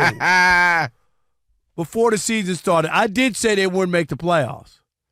I'm not surprised. I'm not. Also, you mentioned the Mahomes. He has 3 red zone interceptions that basically have helped him lose games. Yesterday was terrible. Philly has won the pick 6, Jacksonville, and then yesterday, which was a 10-point swing. You know what I mean? I mean, no, that's huge from a touchdown and then a field goal for them on the other end. In a game you lose by 3, it's a huge. But last year I talked about it. I don't know. I've seen different, Rob G. I've seen 10-0 in one-score games, 11-0 in one-score. And even ESPN just had it said 12-0, in one-score games. Am I right? Varies. I don't know if people are including like postseason and not saying it or something, but it keeps varying. Am I right? ESPN had 12-0 and 0-5. They had 12-0, yeah. right? And I'm looking at it going, we've been talking about 11-0. At least we have. Yeah. And then I ever saw somebody say 10-0. Well, the other thing too is, 0-5 in one-score game. That's what they used to be about. Mm-hmm. Don't let it be close, because guess what? Right. They'll beat you in the end. And when Kelsey got the touchdown, what happened? You thought, oh, here it is. Look at the magic. Kelsey, at least for one game, he's back. And then, just didn't happen. And Bo Nix, we talked about it. Let me say, I said this to you before. Defense always gives you a shot at being in games. I don't care what anybody says. If you have you always have a shot, because that other team not going to get enough points to run away from you, you know? Mm-hmm. And then Bo Nix, couple of big throws, that third down throw, right? Big catch and throw and catch. But this is what I'm saying. This doesn't feel the same. It feels, and I know we could talk about it, the end of a dynasty or whatever.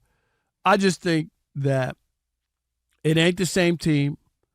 I know you thought once he got the receivers back that they were going to be a juggernaut offensively, and they had a few games against some bad teams. Mm-hmm. But that offense isn't the same.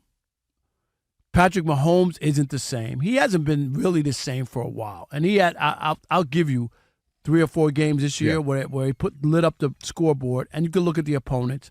I think they beat the Lions and what other game? Only 2 teams. They're the beat same the way. Lions. There's only 2 teams that they beat. Are you saying the whole season? Yeah, they only got 5 wins. They beat the Ravens, and the Ravens are 5-5. Who else? And then as far as those types of wins, because they beat the Commanders, they beat the Raiders, they beat you mentioned the Lions, and that's it. I mean, they lost to the Jags. They lost to the Eagles.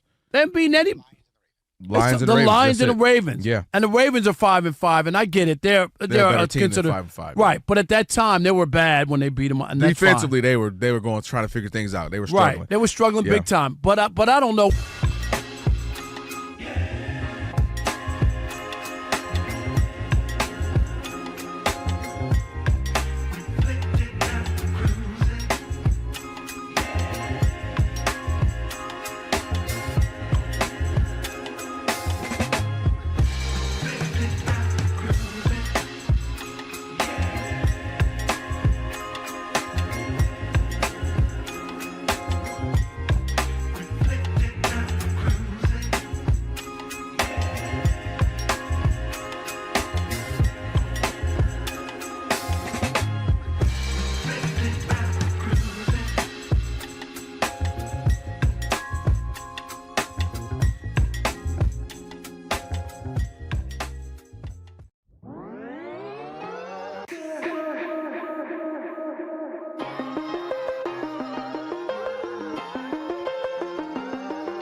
oil.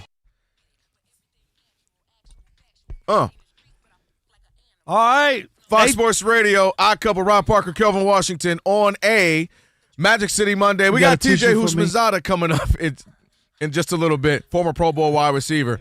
We'll talk to him.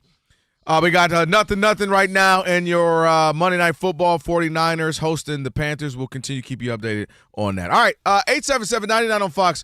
Mahomes, offense has struggled the last couple of games. Rob says that same offense will be the reason they don't make the postseason. I say they still get in. What say you, 877-99 on Fox? Who we got? How about Rodney in Michigan? You're on the Odd Couple Fox Sports Radio. What's up, Rodney?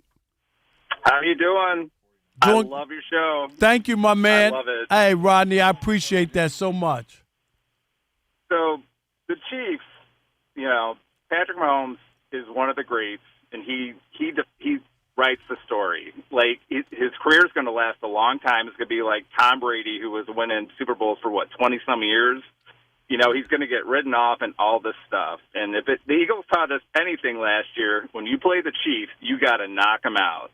Like, you can't be in this close game with them in the playoffs, in the Super Bowl. When you take on the Chiefs, you got to knock them out. And you all are kind of alluding to it.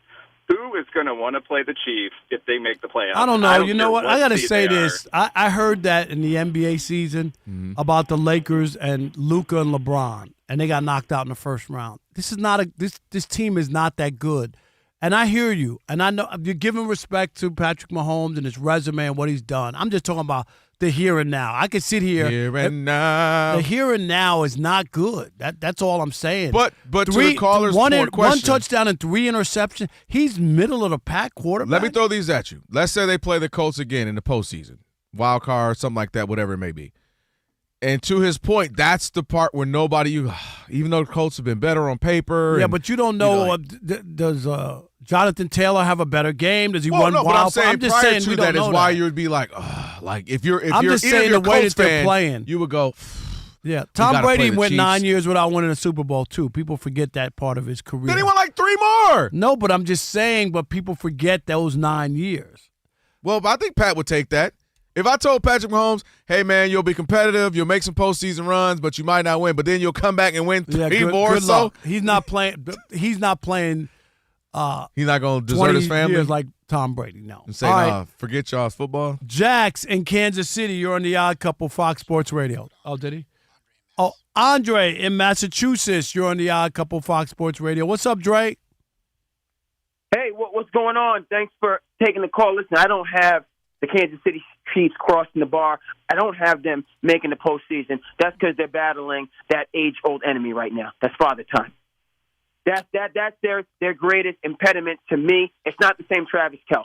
I know that's not because he's on my fantasy sports team, not because of the relationship with Taylor Swift. He's not the same guy. He's not that all-world greatest tight end of all time type of a player. And obviously Tyreek Hill took his talents to South Beach, right? Yeah. They don't have the weapons that they once did, and they're just getting a little bit older. And so the years that they have schemed out those wins, right, when they were 15-1 and got the home field advantage, were able to break through. But then even when they had to go on the road to Baltimore and win that game that they really shouldn't have won, I just feel like that group is just – they're not the same bunch, and the league has gotten a little bit younger. So I do feel this year is going to be the time for the Broncos, for the Chargers. Big win against the Colts, but it was in Arrowhead. Had that game been in Indy, I don't know if it would have gone their way. So, Rob, make a great point. You can have a hiatus and still be great, but I think the Chiefs are on the downslope right now. Thanks that's what it feels like. Yep, no doubt. Thank you. All right. Appreciate it. All right, we got TJ Houshmandzadeh on the other side. Right now, Steve DeSager, get you set on what's trending. Hey, Steve. Hello, it's 7-0 49ers over Carolina in the Monday Night Football game in the Bay Area. The opening drive was nearly 9 minutes long for San Francisco, ending in a 12-yard touchdown pass from Brock Purdy to Juwan Jennings. 15-play drive, 72 yards, 7-0 for the home team. The Niners in conference games this year, 7-2. They're 7-4 overall. Browns quarterback Dylan Gabriel was cleared to play, but Shedeur Sanders will start again Sunday against the 49ers. The Vikings play placed quarterback J.J. McCarthy in concussion protocol. One of the 3 NFL games this Thursday will have Cincinnati at Baltimore. Quarterback Joe Burrow of the Bengals is expected to play, but wide receiver T. Higgins is out with a concussion. To the NBA, Detroit has won 12 games in a row, and the Pistons are leading at halftime 71-55 at Indiana. The Pacers have a 2-14 record. It's third quarter at Toronto. The Raptors, who've won 7 in a row, lead Cleveland 66-58, and the Knicks are ahead late second quarter at Brooklyn 45-34. The Nets are winless at home so far and just 3-13 overall. Just went final in college hoops in Las Vegas. Number 3 Houston in overtime has beaten Syracuse 78-74. Coming up, Gonzaga against Alabama, each ranked in the top 20. Iowa State won its top 20 matchup against St. John's 83-82. And at the Maui Invitational, Seton Hall was a winner over number 23 NC State 85-74. Among the NHL games tonight, there are 7 of them. At New Jersey, Devils lead Detroit late second period 4-2, and Colorado Rockies interim skipper Warren Schaefer will return next year. Back to you. Thanks, Steve. Appreciate it. Odd Couple, Rob Parker, Kelvin Washington on a Magic City Monday, and we are joined now by our guy, TJ. Hey, Husmanzada, former Pro Bowler, co-host of Up on Game on Fox Sports Radio, Hoosh84 on X. What up, TJ? Yo. Man, what's up, fellas? How are you? Oh, man, I'm good. How are y'all? Man, good, man. Feeling good. This is Thanksgiving week. You know what I mean? The holiday week is fastly approaching. I want to start here. So, the Giants and Lions. That game there, Jameis Winston, the Lions were lucky. I thought it was an early Christmas gift. How surprised were you that the Lions were able to win that game? I think the Giants helped. Even, Malik Neighbors, did you see his tweet? Yeah, he deleted it. Yeah. Did you see it, TJ? TJ. I know why. No, I did not. But watching that game, I'll say this. Just run the ball, make them use their timeout. That's what I'm doing. That's essentially what Malik was saying. I found it. Here it is. Yeah. Sometimes I think they be making us lose on purpose. Because it's no way, bro, you throw the ball instead of running it to make them burn 2 timeouts. Then you don't kick the field goal. Then they have to go down the field and score. Football common sense. Am I missing something? And then he deleted it. But he's right on the money, TJ. You watch the game. Yeah, he was told to delete that, but 100%. What he said is the truth. But if you're the Giants, why are you trying to win? Like, really, you want a high draft pick now. You're not going to the playoffs. I'm assuming Mike Kafka wants to win so he can remain the head coach. But it is baffling, man. Like, we as players, you put all this work and time in, and you're like, what are we doing? Coaches. You could still lose. Okay, if you lose a game, that's fine. You play. But come on there. Anybody, you don't even have to be a football coach. Come on. Because of those are mental mistakes. Those are mental mistakes. Those are mental mistakes. And then you're going to go watch the film and go, oh, you got to do this better. Oh, you got to do this better. Oh, no, you just got to coach a little better. Yeah. And, they did one thing they did do right was have Jameis Winston. Who knew he was a tight end, TJ? Who knew he was your fellow brethren as a receiver, as a pass catcher? What was that out there? Them drawing up plays for him, giving people the stiff arm. Jameis Winston is a delight to the NFL, but what is it about him? Me and Rob talk about all the time that he just can't be a starter. Like, he'll have big offensive days, but then you're like, he's just not a starter. I'll say this. Jameis trains out here with us. He's seen, and I've never played with him, but just from watching him train and watching him with the teams he's been on, he is the ultimate teammate. He's a guy you want on your team. Now, since the last 2 games he started for the Giants, he ain't the reason they're losing. Right. He ain't making them. He's not playing how he played with the Bucks, and you might throw for 400, but he's going to give you 4 turnovers. He's not doing that. And so maybe he's learned, but you're not going to be the quarterback. You're not the future of the Giants. That's Jackson Dart. And so maybe he gets an opportunity. But if I'm a player, I want Jameis Winston in the locker room on my team. I just like his vibe. See, my only thing is, and I hear you, because everything you see about him, even social media, he seemed like a great guy and all that, crab legs aside. I mean, sometimes the crab legs be Hey, hitting. that's so old. Hey, man, that's so long ago, man. Sometimes they be hitting, Rob. You got to do what you got to do to get that I crab, gotta get go that some crab boil legs going. with this gumbo, Rob. I know. I got to get this crab. What I'm gonna do? I done promised her. He done but promised T- her a bowl of it. You know. But TJ, it ain't too many people walking out with crab legs. I'm just saying. Like Listen, I ain't gonna say what I want to say. All That's right. just a certain. All yeah. right, but my point though is a little bit, and then we'll get to Shedeur. Is maybe he's not serious enough. I'm just, and this is what I said to Kelvin earlier, because the guy has talent. This guy was a baseball player too. He's a talented athlete. I'm not even sitting here. He should have been a starting quarterback for a team for a long time because of his ability. What's missing? There's something missing, TJ. No, this one there was something missing. I think early in his career, when you're the first pick, coming out of Florida State, first pick obviously is the Tampa Bay Bucks. He can throw the ball. He can throw it with great accuracy. The ball's going to be caught just a lot too many times. It's caught by the defense, right? Yes. And so he didn't really, and I don't know who was this quarterback coach and his coordinator early on in Tampa, but it seemed to shift a little bit when he went to New Orleans with Sean Payton. It seemed to shift like he wasn't, he was turning the ball over, but not at the rate that he turned it over in Tampa. And now you see these two games with the Giants. Last year, I believe, with Cleveland, kind of reverted back at times. Yep, you remember he had the 4 interceptions and 4 touchdowns. look what he did with Jerry Jeudy. Look what he did with Jerry Jeudy. And Jerry Jeudy made a Pro Bowl because Jameis Winston was his quarterback and was giving him an opportunity to make plays. I just feel like early on, when you're a quarterback, that coaching matters so much. You look at Baker. He goes with McVay in the rounds, different quarterback. You look at Sam Darnold. He gets with Shanahan, then he gets with Kevin O'Connell, different quarterback. Coaching matters so much in the National Football League.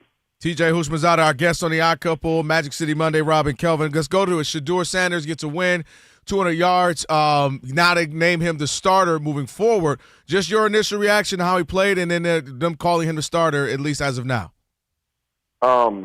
There's nothing else you can do but name him as a starter. He's going to play against a better team, but the Raiders are an NFL team with NFL caliber players. But they're terrible. They're terrible. TJ, they are terrible, but they're in the NFL.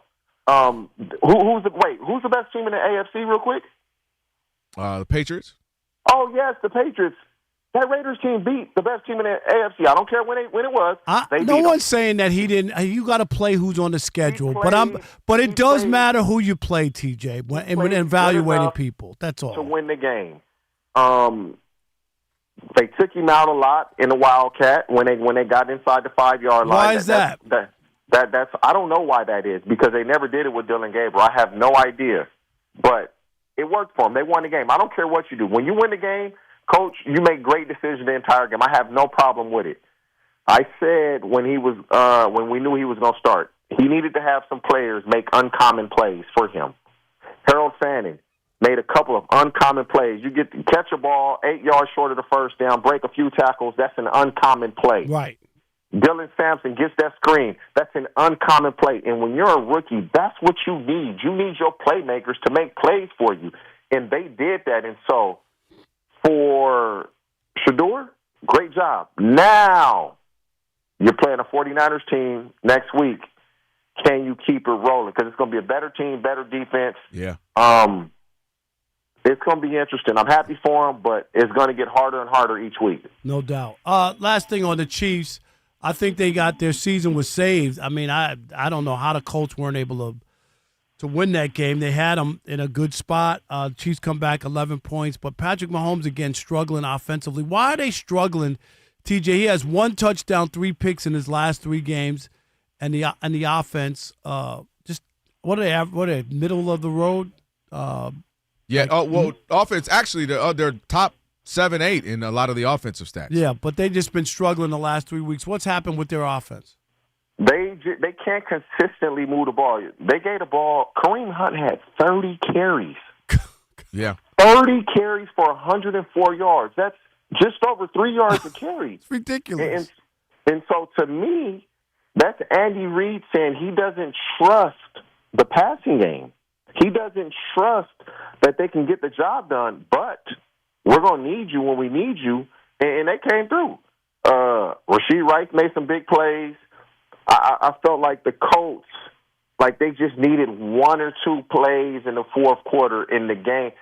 How about they had 9 yards or the two. But we just talked about it earlier with the Giants. TJ, 9 of their last 12 plays were passing for Daniel Jones. But I'll say this. They weren't running the ball. Jonathan Taylor could not run the ball effectively, but he's been the guy you've relied on all season. So you say, okay, in the biggest game of the season, let's rely on him. Let's go back to when Josh Downs goes in motion, the Chiefs bring a blitz. He's wide. He catch that ball, he might score. He's for sure getting a first down. That might ice the game. Yep. Daniel Jones made a bad throw.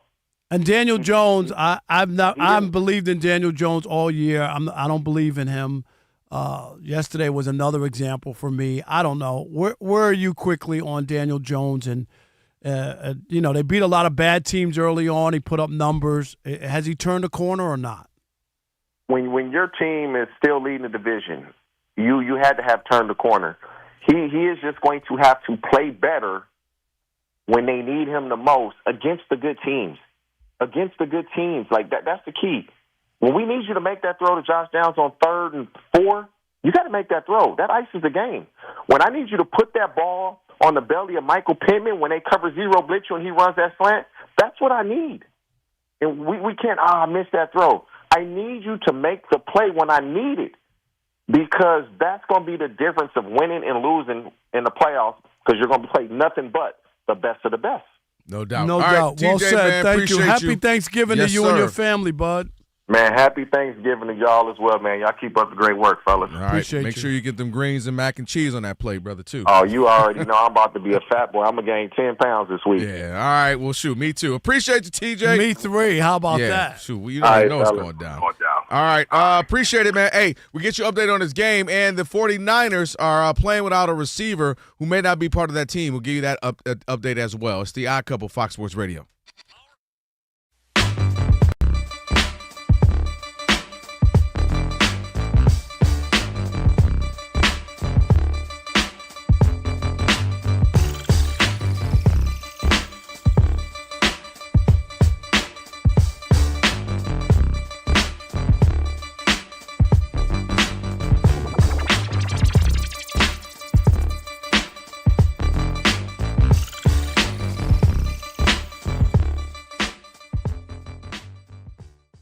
Shedeur Sanders will be getting to start QB1 for the Cleveland Browns this Sunday in Vegas when they take on the Raiders. All right, I'm just going to say it out front, and I know you're going to think it's hyperbole, and here's Rob, of course, going overboard and making something bigger than it is. But this is Judgment Day for Shedeur Sanders. Judgment Day. I don't want to hear about snaps. I don't want to about he didn't use it. He'll have a week's practice. Yeah. All of that under his belt. Mm-hmm. He better not hold on to the ball too long. He better not fumble. He better not throw a couple of interceptions against this terrible team called the Las Vegas Raiders. If you can't beat them and perform like everybody's been beating them like a drum, here's your opportunity. You better play well. All of your excuse makers, I don't want to hear you if he throws 2 or 3 picks or a fumble and they lose to the Raiders. It's set up on a platter for you. This is better than Thanksgiving. You know why? You don't have to have the gravy or the cranberry sauce. Yeah. This is straight turkey, juicy and wet. Okay, I'm talking about the turkey. All you need to do is come out and ball out and beat the Raiders like everybody else. Mm-hmm. Put the athletic talent on display. We already know that the Browns have the defense that's going to stop the Raiders, right? Yes. So now it's just a question of, can you put up points against that team, that pathetic team that Pete Carroll has in Las Vegas? You better play well. You better excel. If not, Don't want to hear it. Yeah. Don't want to hear the excuses. Here's your opportunity, Shedeur. No, 100%. This is a prime opportunity. He's playing a team that is not good. I'm not going to go to your level with it, Rob, but they are not good. They're obviously. terrible. They're not a good team. Ideal situation. Pete Carroll should be embarrassed. It's one thing, Kerry, and I'm just going to say this. You could be like, okay, Pete Carroll's there. Mm-hmm. You expected Geno to play better. He's played really bad, so the quarterback play isn't great. Yeah. But they still got a decent defense. They still got a decent special team. No, they don't. Nothing. they can't run the ball. Quarterback play is atrocious. Yeah. Their defense is bad. Like, not special teams is bad. They fired a special teams coach earlier this year. Yeah. No. Nothing. Yeah. No. They're a bad team.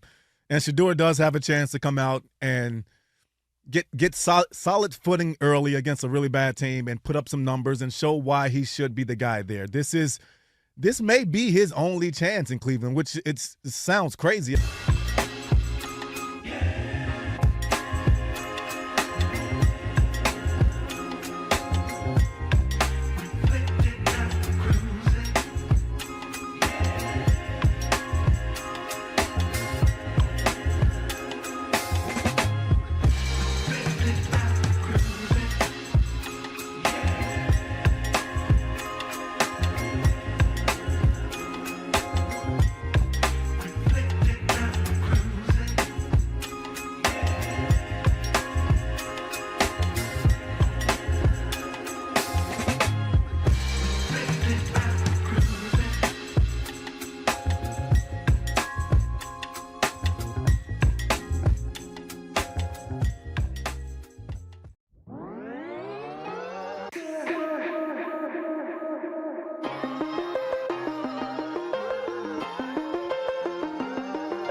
Rob. Let him get in. I'm a woman. So what if it's their 39th time up for eligibility? If it takes that long for you to get in, you ain't a Hall of Fame. I hate just to break it showed to you. Roger Craig on Monday Night Football. What did it say? Senior selection or something? Senior semifinalists for the Hall of Fame this year. What is that? I don't even understand. Like, the NFL process is weird to me. It used to be when them in baseball, like it was hard to get in. Now it is getting a little weird right here. It's the Odd Couple, Rob Parker, Kelvin Washington, DJ Ali, Alex slowing it down on this Magic City Monday. Shout out to TJ Husmanjada just joined us. And, of course, you can always check that out on the podcast. Rob G working hard on that. 7-0 49ers ahead of the Panthers. Keep you updated on that as well. Something to come back to on that in just a minute. For over 40 years, TireRack's been helping customers find the right tires for how, what, and where they drive. Ship fast and free. Backed by free road hazard protection with convenient installation options like mobile tire installation. TireRack.com is the way tire buying should be. Rob G, I'm going to bring you in on here because we were talking about it earlier. Brandon Ayuk has had one of the more strangest runs with the 49ers. It was a star receiver, but then holdouts and injuries, and now no longer with the team?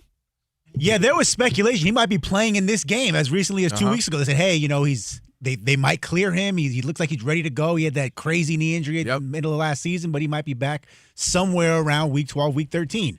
Instead, we're going the complete opposite direction because according to The Athletic, all signs point to Brandon Ayuk not playing for the Niners ever again. Because according to them, after he had that knee injury, decided, you know what?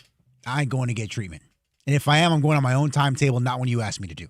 I'm not going to no team meetings. I'm not showing up to anything. Be careful where you're getting all this information from. From The Athletic, right?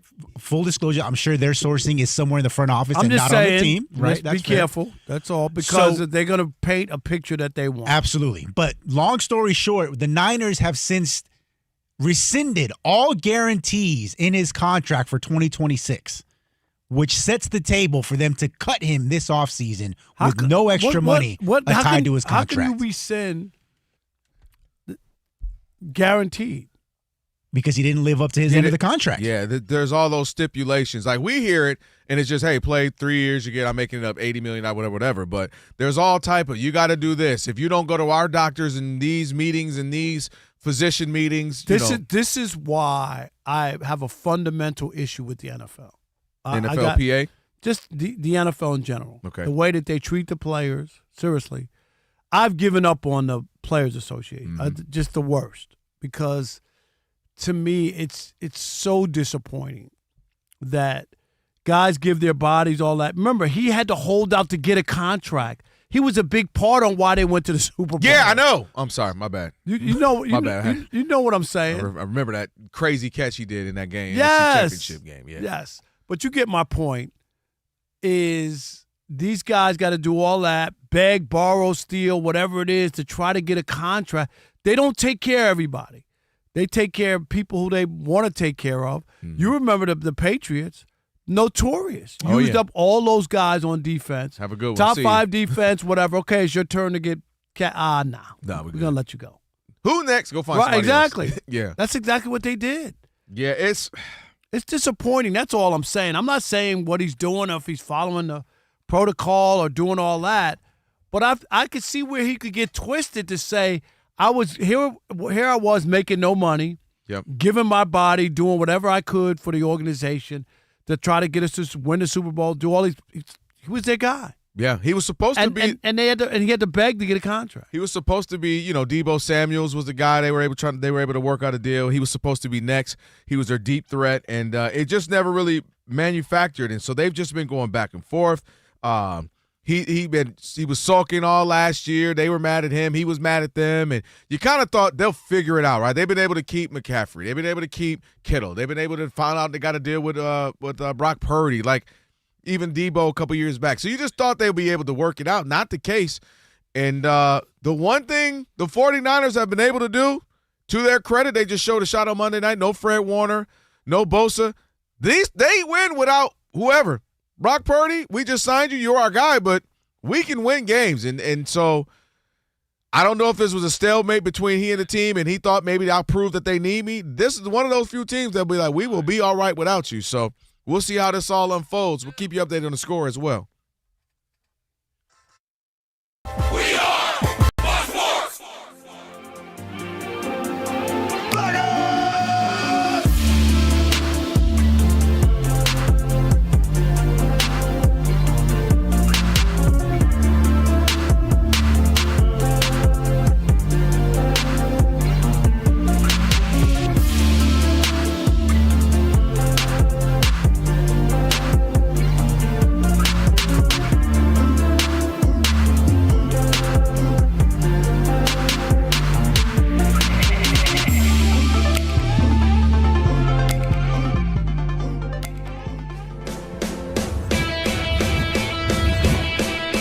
Wake up, it's 2 pros and a cup of Joe, Fox Sports Radio. You ready? Yes. I'm Colin Cowherd. This is The Herd. You are listening to The Dan Patrick Show. It's the odd couple. You know what time it is. Let's get it. Fox Sports Radio. Bigger, bolder, and better than anyone in the game.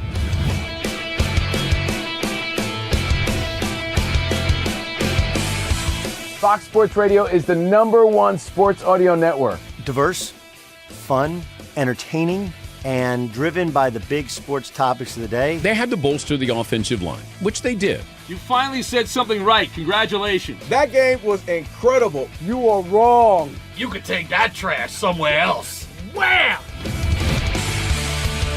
We have a very special connection with our audience, our listeners. People feel that friendship. And I appreciate y'all so. I love it. It's all for you. Thank you. I'm your favorite fan. Thank I you. love you.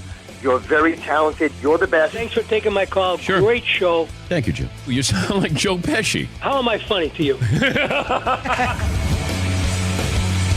I can't help but notice that the W-2s for the quarterback look a lot higher. That's because we're worth it. You gotta be kidding. He never was an elite quarterback. This team is unstoppable. He made the right call. You know that's right. LeBron James is a legend. No, he's not. He complains all the time. You say Brady's the greatest quarterback of all time, but Eli Manning beat him twice. Wrong. Wrong. For 25 years, Fox Sports Radio has dominated the sports audio landscape with the biggest talent and the best programming available. We talk sports and we have fun doing it. We talk about life. Sports radio is where you go after the games are over, and then the discussion begins. If the Chiefs win. Sorry, Patrick Mahomes here. What do you mean by if the Chiefs win? It is live. It is unscripted. No other medium can touch that. And that's what makes it special. Yes.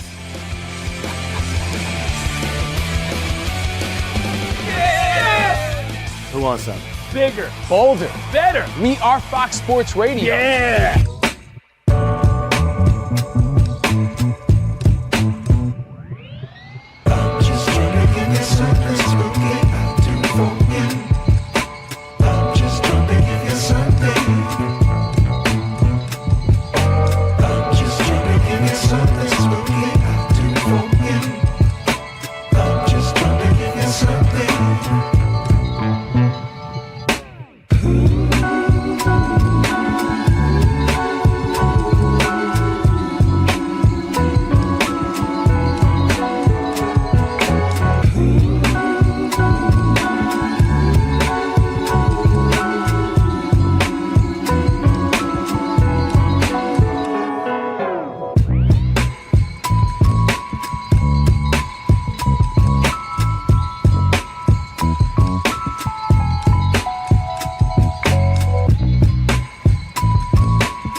Monday night football game at San Francisco. The Niners still lead the Carolina Panthers 7-0 on an opening drive touchdown. The drive that went nearly 9 minutes. Jawan Jennings' 12-yard touchdown catch from Brock Purdy.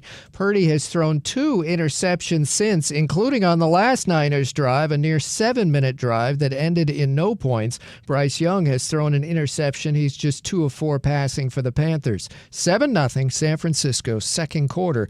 Browns quarterback Dylan Gabriel was cleared to play, but Shedeur Sanders will start again Sunday against the 49ers. The Vikings place quarterback J.J. McCarthy in concussion protocol. And Thursday for the Bengals at Baltimore, quarterback Joe Burrow is expected to play. To the NBA, Detroit has won 12 straight. The Pistons are holding on at Indiana 89-84 late in the third quarter. I'm Steve DeSager. I've been covering this league since 1987.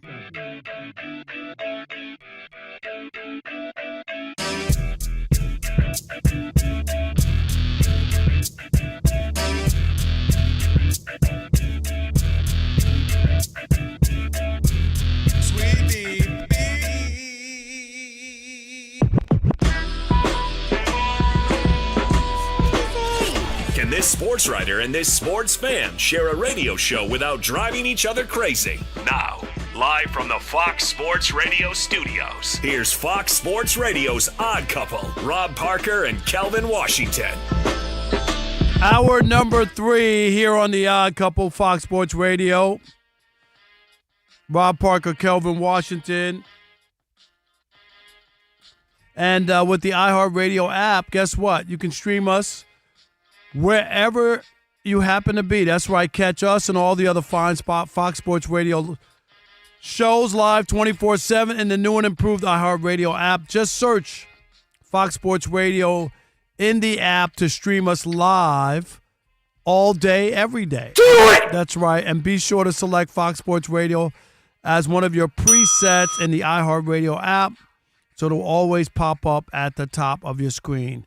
That's right. Don't forget, Garrett Bush from 92.3 The Fan in Cleveland and the host of the Ultimate Cleveland Sports Show. He'll join us in about 28 minutes.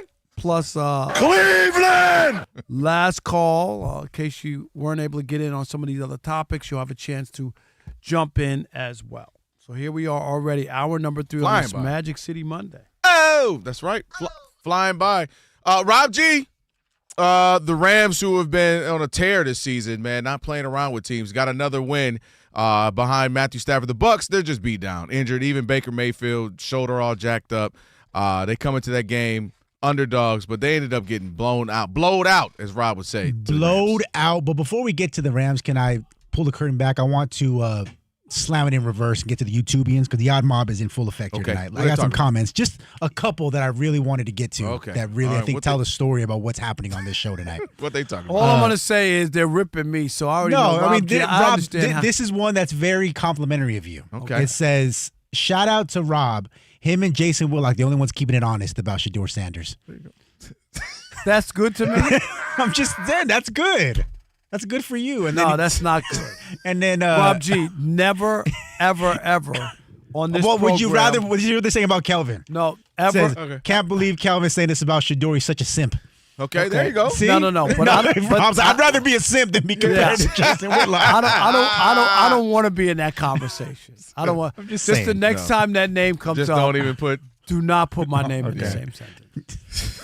So that's what's happening right now on YouTube. That's it. That's all you got. Those are my two favorites. So Jason Whitlock and Simps. Yes. We got nothing else? No, we got a lot. What a show. My favorite show of all time. What a way to start my Thanksgiving I'd rather week. listen to Rob anytime than Stephen A. Smith, but you like Stephen. I just want to read that out loud. Yeah, I'm not saying you. He's a big part of our show. We don't even realize Well, hold on now. He ain't called in since I've been here. What's up with that? Kelvin. He inspired a whole bit on the show. Put the camera on me. Don't worry about that, okay? Let me make my point. My point is, what's up with that?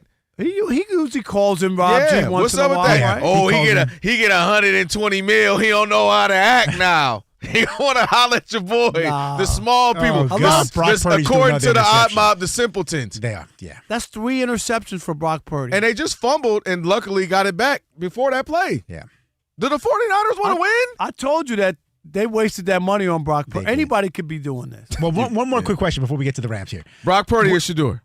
That is a good question. I think I'm going to take Shedeur, actually. Now, I've never been a Brock Purdy guy. know. So you can say, like, people, oh, you hate Shedeur. I was never a Rob G. No, you've never been a Brock Purdy fan. Never. So it ain't about no Shedeur and all that. He's one of the few white quarterbacks Rob does not like. There you go. Wow. Now, I will say that that's racist. We're all fortunate enough we've seen Stephen A. in the wild, and we've seen him with his security, right? We've seen that. When Stephen A.'s driving around in the car and he's listening to the Odd Couple, which he does, we've seen the text messages. Does he drive himself or does he have a driver? That's a good question. He's driver level. He has to, right? If he has a security guard, he's Yeah. got to have a driver. He's driver level. Rob, you would know the answer to that question. Rob ain't listening to nothing we talking about. I'm doing a Rob Parker imitation in case my audience doesn't know. Steve drives. I don't know Steve. if Some people call him Steve. Steve. Well, we all call Hey, him Steve. Steve because that's what we knew him as when he first. He's broke he's into like the business. Coca-Cola now. You He's can't a call him brand. Steve. You can't call Coca-Cola CC. Yeah, it's like my good friend Bobby D, who's that Robert De Niro. No. Yeah. But you know when you have a relationship with No, somebody, that's his name on what you call. But that's not. I've never called him that. So it's hard for me to even. It's like my relatives, right? If my relatives, They'll call you Rob. It's weird if they call me Rob. Like if you got a $100 million contract, they better call you Rob. No, they would call me Bobby or Uncle Bobby. Like seriously. Like I know what you mean. They've never they've never called me Rob ever. Hearing my own family say my name correctly is funny. They only say it correctly to y'all. Like if you were saying, "Oh, yeah, she was like, yeah, I'm Kelvin's mother, or I'm Kelvin's wife, I'm Kelvin's sister," they would never say. But how they say it at home? I'm like, y'all know y'all spelled my name. Y'all created my name, right? We can say it right. So trust me, I get it. Right. Family say it how they want to say it. But anyway, tell Stephen A to call on it. Put the camera on me. Stephen A. It's been over a year now. The only time you called into the show is the stuff that Alex drops because I had to run up on your people in the streets of New Orleans at the Super Bowl. Kelvin. I ran them down. They were like, "Hey, you want to say something to Stephen A?" I said, "Yeah, put the camera on me." I said, "It's your boy. Help me out trying to work with Rob every day." And that's how we got that. So tell him to call into the show. Dub's going to call him Steve and look at you all sideways. I can't wait. Stephen A, call into the show. We want to hear what's from up, you. Steve? I work with your man, Rob Parker. Hey, don't ever call me Steve. Don't ever call me again. I don't know you like that. Rob Parker, it's just the facts. It's just a fact. Just the facts. All right, guys, back to the big game. Last night it was a blowout. Rams From put jump. it on. Baker Mayfield, he only played half the game, and the Bucks. But the big story coming out of that game, less about the final score and more about, Matthew Stafford's going to run away with this MVP. Finished 25 of 35, 273, 3 more touchdowns, 0 picks. He leads the NFL right now with 30 passing touchdowns. His 30-2 TD interception ratio makes him the 4th player ever to have that ratio. All the other guys won the MVP that season. Tom Brady, Patrick Mahomes, Aaron Rodgers. Guys, we are witnessing history right now.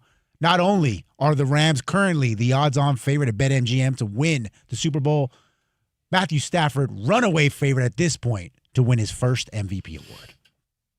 Yeah, I think it's one of those times where you remind me of John Elway, not for so much for the MVPs, but John Elway, where it was like he finally got his Super Bowl run at the end, had a, obviously one of the best careers ever, one of the better quarterbacks, but he had a lot happening for him at the end. This kind of feels like Matthew Stafford, where the last 4 or 5 years, you got a Super Bowl title, some deep playoff runs. Now you got a chance at an MVP. And it seems like he's getting all of that at the end, the back end of his career, when he's finally with a stable organization and a good head coach who knows how to get the best from him, and a bunch of offensive weapons. My gosh, Devontae Adams, all he want to do is catch touchdowns. But Rob G read some of those numbers, Rob. This is kind of crazy, actually. You saw all those Matthew Stafford years where it'd be a good game, then a game, or a couple of big-time plays, but then a couple of ones he won back. To have 27 touchdowns right now, without an interception, that's the streak he's on right now. That is incredible. 30 touchdowns and 2 interceptions. The offense has been playing well. The defense has been lights out. They're running the ball. They kind of keep you off guard because they run, they can pass. Their offense, the full breadth of that team is scary, both everything they're doing on offense and defense. And it looks like we know how it goes. He could be putting up crazy numbers, Joe Burrow, but if he weren't winning, then you say, oh, man, look at Joe Burrow putting those numbers up, but they're not winning. So for him and his team to be winning, to be really the favorite to go to the Super Bowl and win it, and him to be putting on these stats, it seems like that combination of two things. And, again, just this kind of swan dive, if you will, of him the last little few years of his career. Mind you, this was a team that was over him, or, hey, you can go search a deal. Remember that just it was 6-7 months ago where they were like, hey, you can go find a deal, see what else is out there, go test the waters. So for this to be happening now, it makes it even more remarkable when there was a chance he was going to go be elsewhere.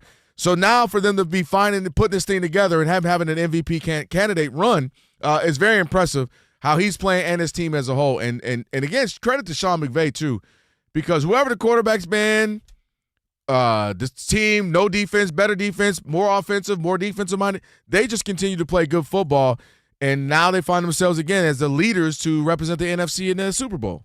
But this looks like to me, Rob, the last few years of Matthew Stafford will be the best few years. Biblically, they say the latter shall be greater. That's kind of what it seems like for him. Yeah, I'll have to wait and see how the story all unfolds before I'm ready to say that this is going to be some crowning moment or the end. Last year, they were on the road against Philadelphia, had a chance to win that game. They lost 4-0. I'll wait and see. The weapons are there. He's playing well. The team is playing well. But it'll be about the final. It'll be about how this ends up, to me, because I think Matthew Stafford is one of those guys who, if it doesn't end up where you think they're going, then people will have a different look at it. You know what I mean? When they went, remember when he showed up to Los Angeles, they had already gone to a Super Bowl with Jared Goff. He wasn't the missing point to get them to a Super Bowl, right? And even Matthew Stafford threw a game-winning touchdown to win the Super Bowl, and he didn't even get the MVP because he had 2 picks in that game. So I think there's a place that if he were to play better or were able to get there, that it could change the way people look at it. If he has, I don't know, a stumble at the end of the season, or say they play in a playoff game and he throws a bad interception and they lose that game and don't get to where they want, I don't think people will feel the same about him. An MVP is big. There's no doubt about that if he's able to hold on and win that. And right now he's in great position to do that with the stats and the team winning. I'm trying to see the rest of their but you got to see how it all plays out. You know what else? The reason why I think when you go back to, in any MVP candidate, sometimes there's storylines. Because a couple of weeks ago, everybody said Patrick Mahomes was winning the game. He did. That was a few weeks ago. And Matthew Stafford was quietly just trugging along, putting up numbers. And I think he's been your favorite quarterback's favorite quarterback. And I do think that that's why I kind of feel the opposite. A lot of people actually like him and want to see him succeed. For one, what he endured where you were. They're against him. No, not him personally, but I'm saying he endured in Detroit. So I think a lot of people are like, wow, we finally got to see him with a capable organization. And so far, it's been good. I think he's now 5-2. But I watched all of his starts. I watched him. I know. And the Lions they didn't lose every game when Matthew Stafford was there. He had a Hall of Famer in Kelvin Johnson. They had Ndamukong Suh, Nick Fairley. That was a number 5 defense. Go back that year when they lost to Dallas. Well, I know. They don't lift up that flag. Okay, it might be a different conversation. But you know what I'm saying. So when I hear people talk like he never played on a good team or never had a chance to win a division, that's just not true. I was there. I covered all those games. I don't know how many seasons they lost to the Packers the last game of the season and lost out on the division, and stuff like that. So it's not like they were 0-16 every year he was there and he never played in games that matter. He didn't win any, but he played in games that mattered. They got, just looking ahead, they got the Panthers next week and then the Cardinals. So they got a couple of, should wins. Obviously, you can never. And then they got a big one here in L.A. They'll be facing the Lions. That'll be a big one, especially for the Lions because the Rams are so far ahead right now. The Lions will definitely need that one. And then they got the Falcons and the Cardinals again after the Seahawks. So they got really, really 2 games that'll be, on paper difficult. The Lions and then the following week the Seahawks. The rest are ones they should win. It'll be interesting to see how they do at the end. Are they going to be a team that will rest guys? If they play the Cardinals and they already got the number 1 seed, like will they just keep the momentum, or will they sit guys? As they try to stay healthy. But I think he's your favorite. It's like your favorite rapper's favorite rapper. He's a favorite quarterback's favorite quarterback, and I think people are going to be like, wow, for him to get an MVP will be interesting. And what that would do for his Hall of Fame career, even with or without a Super Bowl, because now he's got the Super Bowl title. If he ends up with an MVP title, award as well, that would be huge for him as far as a Hall of Fame candidacy. I think the only thing that hurts him is most of his stats came in meaningless games. That's the only thing that but it didn't hurt Calvin Johnson. Yeah, well, he was. So, no, I'm just saying. He was but he never won a playoff game. He never was in. He didn't play in many. You know what I mean? Like some to win a division a couple times, as I mentioned earlier. But a lot of it was, as a guy who covered all those games, they were down 21-0, 17-0 a lot in those games. And it's easier to score. I know it sounds crazy, but you know what I mean, defensively, the way that they play. All right, 877-99 on Fox, 877-996-6369. 69, is that it? Yeah, 69. I think he misremembers.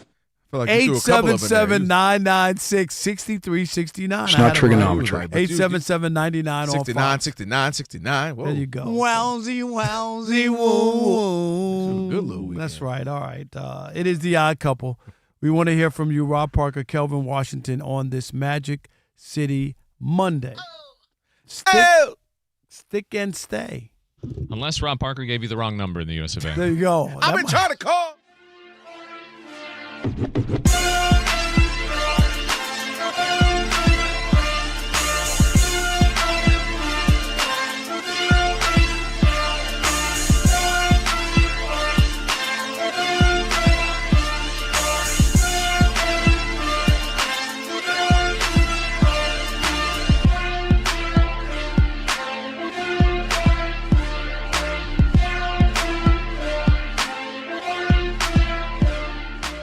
What's going to happen when LeBron James comes back into the lineup? Is he going to dominate the ball like he always has?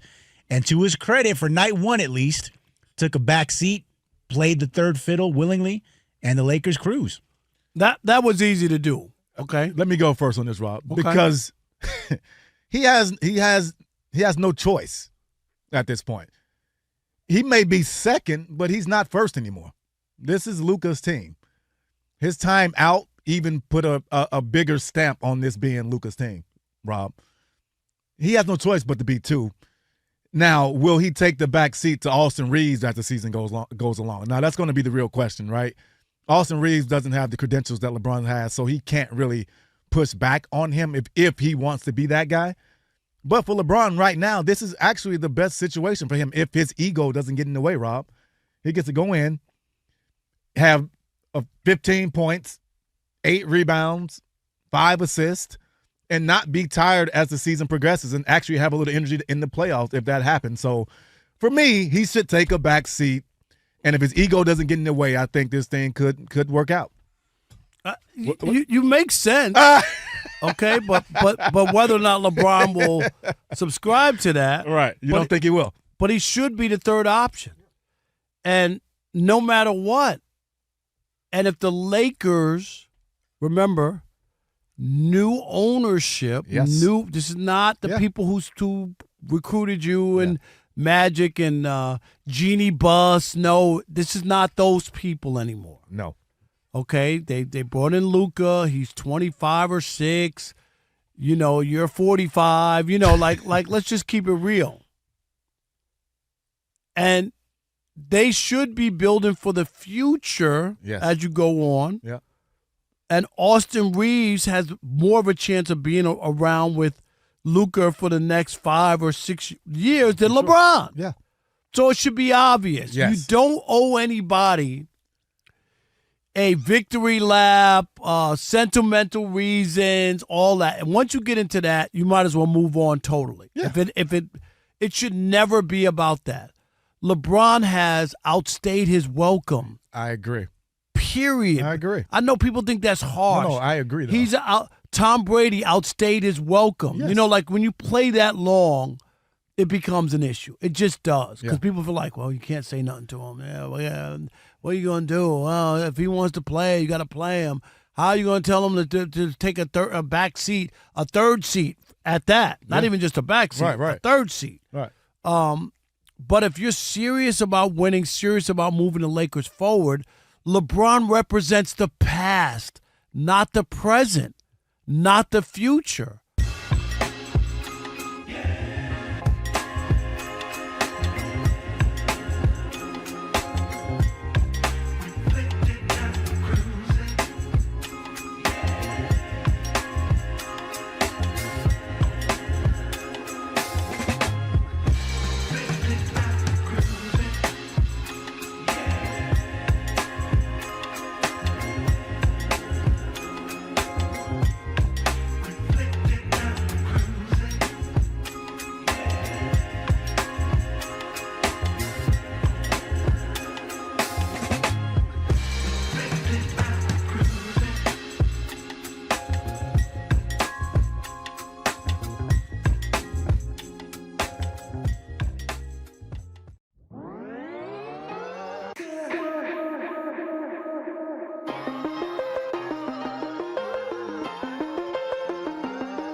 Odd Couple, Rob Parker, Kelvin Washington on a Magic City Monday. Monday. Rubbed it in their face big time. Wow. That's just Monday. Check out the brand new YouTube channel. We're on there right now, simulcasting. You can be watching us. You can subscribe. You can like. You can share. You can comment. Just search Odd Couple FSR on YouTube. We always like to hear from you, even when y'all disrespect us. It's okay. We all family, you know. You're going to be sore tomorrow. Oh, I already feel it. Wow. Yeah, tomorrow's going to be. We had agreed to bury what that kind one, of right? show is this? Yeah, I don't know. That's the Magic City Monday, clearly. All right, we got Garrett Bush, 92.3 The Fan in Cleveland, host of the Ultimate Cleveland Sports Show in about 5 minutes or so. Take another call. We were just talking about the Matthew Stafford. Nobody's excited about Matthew No, Stafford. they're not. Huh? They're not. Only I told you only quarterbacks. Your favorite quarterback's quarterback. Look at his sidearm. Look at the way he flings it. Look at his wrist. Look at they get excited about watching him quarterback. Take a quick call. All right. On him. Brian from Michigan, you're on the Odd Couple Fox Sports Radio. What's up, Brian? Hey, how you doing, fellas? What's up, B? buddy? Hey, let's say this real quick. Happy Thanksgiving, Oh, yeah. Brian, to you and yours. Happy Thanksgiving. And, Rob, I'm working on Thursday, so I'll be listening, too. That's right. You know I'll be here for you, my man. Yep. So, when it comes to Stafford, you guys know I'm a Detroit homer like Kelvin. And go Blue Saturday, by the way. Oh, yeah. The only thing I want to say about Stafford is he's a bum. He had talent. You said it, Rob. He had talent in Detroit. He had chances to put that team on his back. He reminds me of LeBron. He can't do it without other talent. Stafford just didn't have it for me, fellas. I don't think he's a Hall of Famer. Win your MVP. That's coming from a Detroit guy, but that's where I stand. I'm not shocked that you're saying it, Brian. I'm not, because the case or the storyline is that he had nothing and, oh, poor Matthew Stafford and this and that. But we've seen a lot of players who were drafted, go to bad teams and turn them around. Joe Burrow went to Cincinnati, and they couldn't win a playoff game, and all of a sudden they're in the Super Bowl. The Detroit drafted a wide receiver, number one. How many seasons in a row? What else? Like three. There's like 3 or 4. It was Yes. like Roy Williams, Charles Rogers. Here, all your weapons. You can't say he didn't have any weapons. They gave him. They drafted Charles everybody. Rogers, God bless the dead, has some, Happy some issues. Thanksgiving, Yes, fellas. sir. Hey, enjoy, man. Enjoy. Gobble, gobble. You got the Lions and Packers. Should be a good one after you eat some. Is that me That or is- no? That's not. No, that's what a you were turkey. supposed to sound like. No, I was doing it, Mike. What happened? Why was there a pause in yours? Run it again, Alex. All right, either way. All I don't right. want to hear about you gargling. If that turkey was at my house, I don't know if I'd want to eat it. Nah, sounding that's not, like nah, that. that one sounded like he was going through some things. That one definitely Alex, wasn't getting the Rob antibiotics. G, did we get our lobster mac and cheese? What's the Ooh. deal? Wait, Where what is is it? this? So I've talked to the people in charge, that person being Alex. And right now, assuming the plan is for me to go on Wednesday. Okay, I'm I'm paying for it. Because what I found out is it says because it's freshly made, you can't buy it too far in advance or it's not going to taste good when you guys cook. No, right. So as long as I can make it there on Wednesday, you'll have it. Well, no, they saying that because they want to make sure the money, like you ain't playing with the money. That's what it is. I was trying to give me the money before. I told them to hold on to it because normally I should have kept it. That lobster. Alex, you paying for that? If you pay for that, I think we just heard you on record. Yeah, say you already said you're going to pay for it, Rob. Alex, Yeah. if you're gonna, Rob's Y'all got a want guy. odd or on even? task I Friday. didn't say anything. All right, hold on. I'm going to write it down. Odd or even, Rob. Who can find out who paid for this? no, I'll pay for it. Go ahead. Alex, odd or even? I'll pay for it. All right, ready? Yeah. What did you write down? They almost got What me. did you write? I almost went, well. Odd. It was even. I wrote a 2. Yes. Put the camera on the number. Where is it? Zoom in on the number. I love you, Rob. I wrote a 2, so. No. My only point was we're gonna have that and some other stuff. No alcohol. So be Okay, it. so So- wait, when I buy it, who do I give it to cook? Well, give it to me. Yeah. Okay, got it. So you'll bring it in on Wednesday. I'll take. Assuming I can be, yes, that's the plan for me to go on I'll Wednesday. cook it, Alex, and then bring it in on Thursday. here? Perfect. Obviously, Me you and two. Rob, Who yeah. else? I mean, who's nobody who's else- doing updates? Sagar's going to be here. Sagar's here. And Martin's going to do updates and co-host. Oh, yeah. Yeah, I nobody think- that matters. We're good. Yeah. Okay. None of that matters. Just the three of us right here. Yeah. We'll all get some. Just Yeah. us. Sagar, you gonna have some mac and cheese? I mean, lobster mac Doesn't and that cheese. go against the culture? Can you have lobster? Oh, that was racist. What? It's a little bit racist. That's not racist? No, It that's was like that's- racist light. That's only if you're an You about to Orthodox follow- Jew. you about to- No, Yes. I'm just. Okay. They don't eat shellfish. I know. Rob would know. Rob would know. If I saying anything out of turn, that stop me. They don't, right? If, No. The only thing that really if you're Orthodox, right? I'll tell you what. One thing that did happen that was racist was earlier in the show when we were doing the drops. We're introducing everybody. Yeah. And you said Sagar, and we didn't have a drop for him. And Alex is like, "Let's play some Punjabi MC for him." No, that was crazy. What? That's a great That beat. beat goes hard. I'm not That's a gonna lie, great it's a good beat. beat. And Sagar was on board with it. Sagar, you're on board with He that? was down. Okay, so No, you got to put the camera on side because we need to know. We need to see the agreement. This can't just be an alleged agreement. No, put the camera on yourself, Sagar. That's right. Sagar says he's down with it. All right, I'm just making sure. Well, listen, if you bring in greens, you talk about culture because in a black household on Thanksgiving, if there's no mac and cheese and no greens, and now you know who loves green more than anybody in this building, Evante is what I call him. Evante. Ever since he You had see some him walk greens, now? yeah, you see that swagger in his walk. It's wild. Yeah, I saw him the other day at an iced out chain and everything. He's like, Because he had the greens. Was from that your, for the first time? Yeah, he had his greens. Did you see his whole demeanor change? He usually It's like, wild. He went. Yeah, he was usually like, "Hey, what's up, Kelvin?" He was like, Wait, do the first one again. One more time, please. Stop it. Usually I walk in the door. He's like, "Hey, what's up, Kelv? Hey, Kelv." He was like, "Yo, what up, though?" I was like, "Wait." I was like, "E." You popped that new Clips album or what? Yeah, he was like, "Shoot, what up, though? Listen to that new Clips or whatever. What's good with you?" He didn't sound like that at USC. Nah, he got some greens. Nah, that boy is Evante. Oh God, You seen the lines in his haircut now? it's crispy. Y'all I'm need to telling stop. you. Listen, leave if Ian I'm lying, alone. I'm flying, and I ain't got Rob, no wings. It's true. I'm taller than me. He used to look up to me. Now he just looks down, even though he doesn't look down, up. Right? yeah. Well, hey, He got that. You know how we got that natural for no reason. Act like Yeah. it's been a long day. What's up, Man. Can't call it. You know Just what can't I stop mean? rubbing his hands together doing that Birdman What's thing up? for some Yeah, reason. you know, Birdman hands and everything. I mean, Rob does it all awkward. Rob, get more comfortable. Rob, slow down. You think you're washing your hands? No, you got to do it like you know You what I'm cold in saying. there? Like, Rob, what are you doing? Rob, you're doing a bird like your hands next to a fire in What a are you dumpster. rolling? Why you look homeless? So cold out here in these LA streets. Anyway, all right, we got Garrett Bush on the way. Y'all are sick. 92.3. It's the downsizing. Y'all never gonna let me live that down that I downsize. Why can't I downsize? We just wanted to make sure you were okay. It's just me. That's Can I all. downsize? Yes, we just want Rob, to make sure. I just remember when you paid for air. Yep. You had a fridge with nothing in it. That, and now he's mad Those about were it. good times. All that money I was wasting. You remember that? Evante, you want to do this tease? Yeah, Yeah. shoot. Anyway, coming All up, right.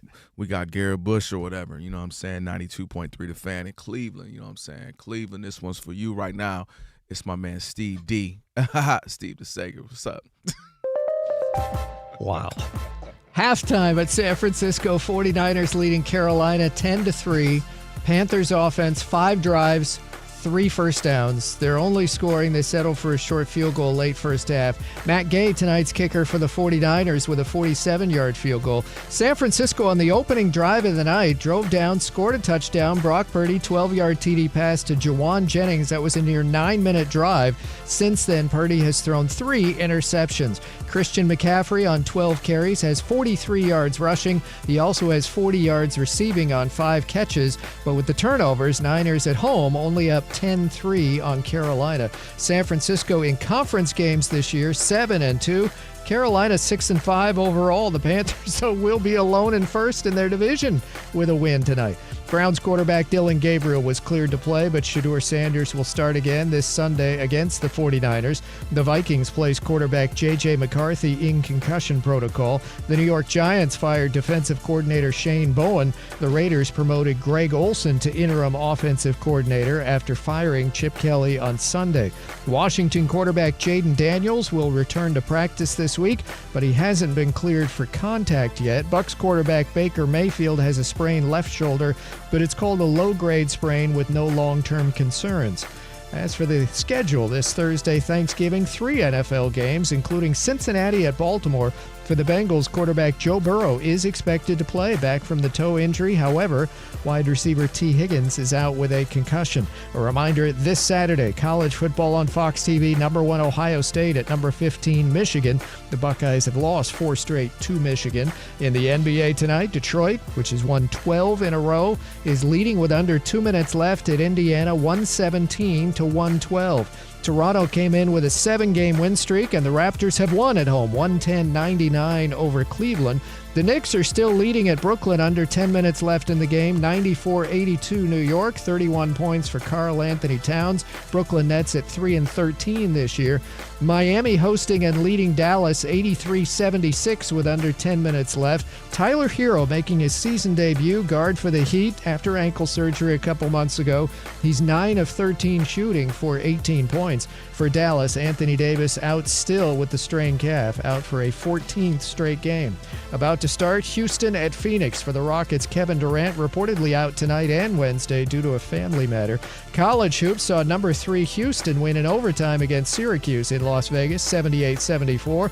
Iowa State edged St. John's, 83-82. Purdue in the polls still number 1. Arizona up to number 2. Among the 7 NHL games tonight at New Jersey, now Devils 4-3 over Detroit with a minute and a half to go.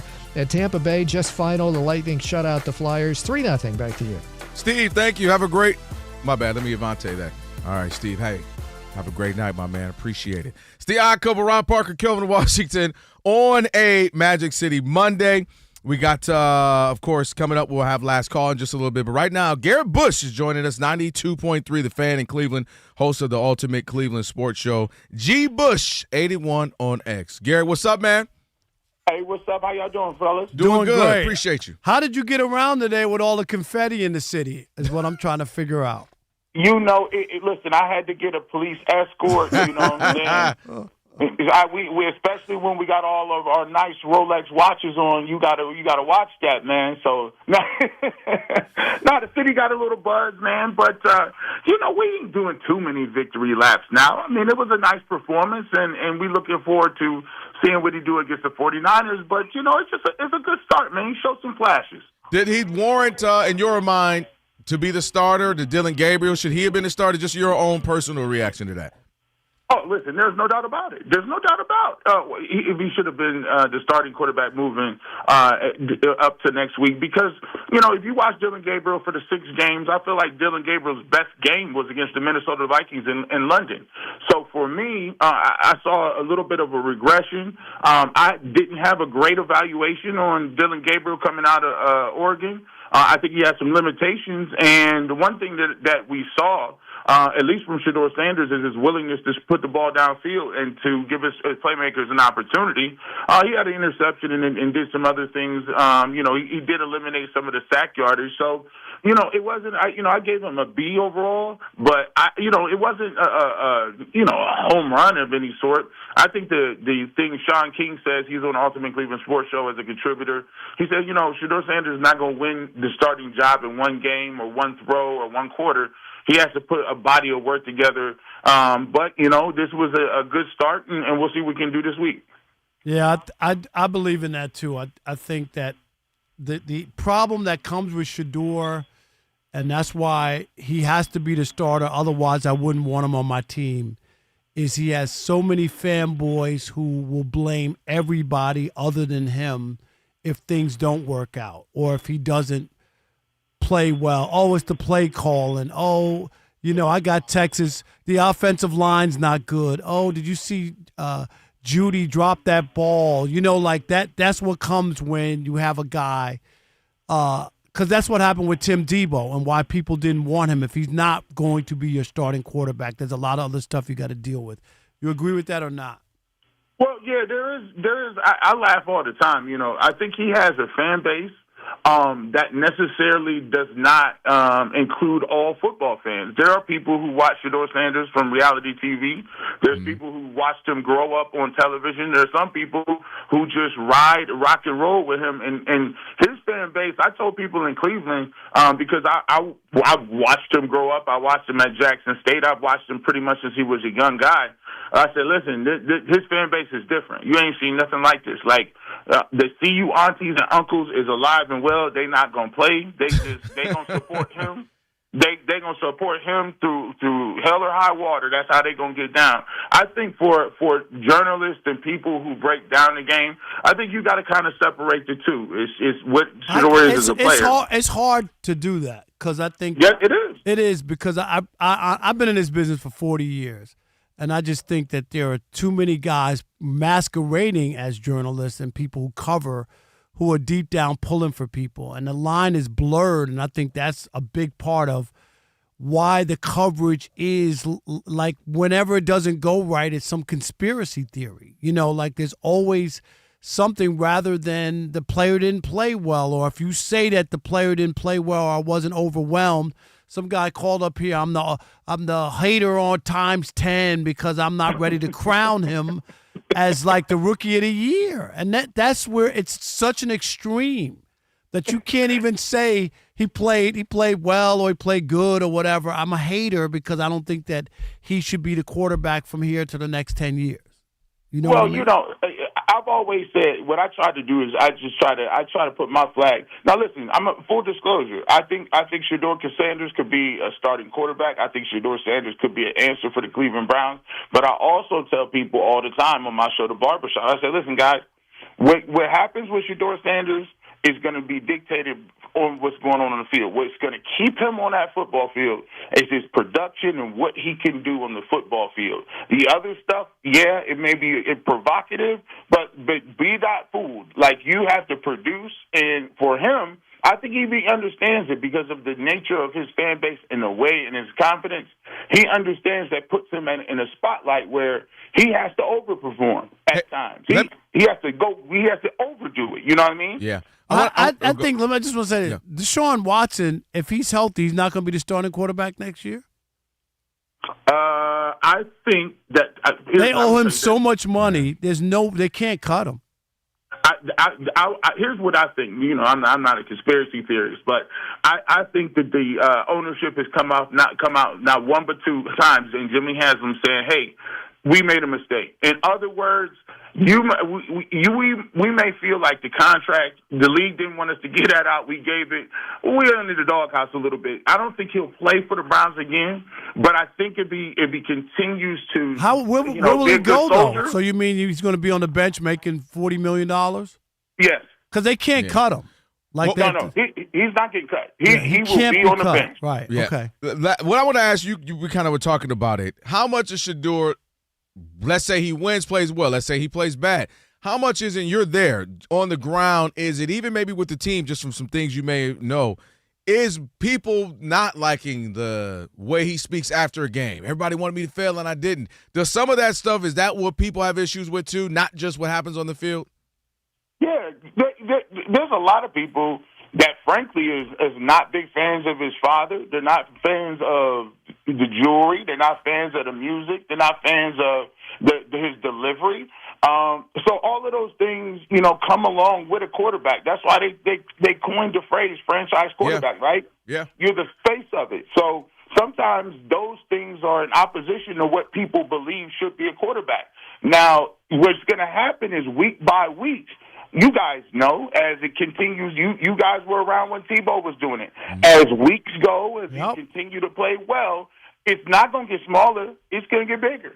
Yeah. Hey, we appreciate it. We got to end it there, man. Garrett Bush, 92.3 The Fan in Cleveland, host of the Ultimate Cleveland Sports Show. Thanks. G Bush 81. Thank you, man. Appreciate it. Happy Thanksgiving, brother.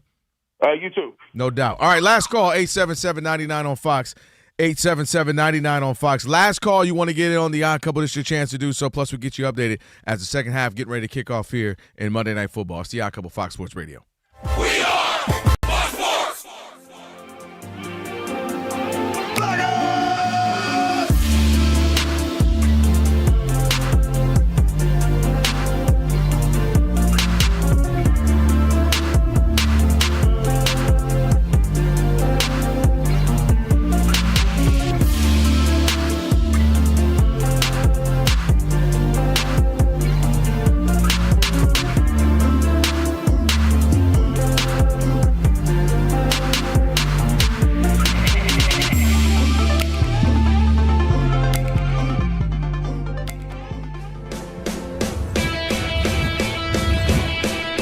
Wake up, it's two pros and a cup of Joe, Fox Sports Radio. You ready? Yes. I'm Colin Cowherd. This is The Herd. You are listening to The Dan Patrick Show. It's the odd couple. You know what time it is. Let's get it. Fox Sports Radio. Bigger, bolder, and better than anyone in the game.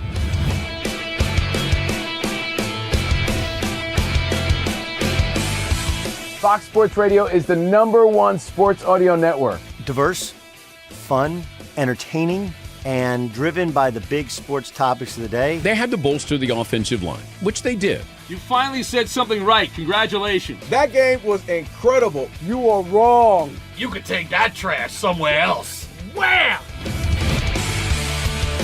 We have a very special connection with our audience, our listeners. People feel that friendship. And I appreciate y'all, so I love it. It's all for you. Thank you. I'm your favorite fan. Thank you. Love you. You're very talented. You're the best. Thanks for taking my call. Sure. Great show. Thank you, Jim. You sound like Joe Pesci. How am I funny to you? I can't help but notice that the W-2s for the quarterback look a lot higher. That's because we're worth it. You gotta be kidding. He never was an elite quarterback. This team is unstoppable. He made the right call. You know that's right. LeBron James is a legend. No, he's not. He complains all the time. You say Brady's the greatest quarterback of all time, but Eli Manning beat him twice. Wrong. Wrong.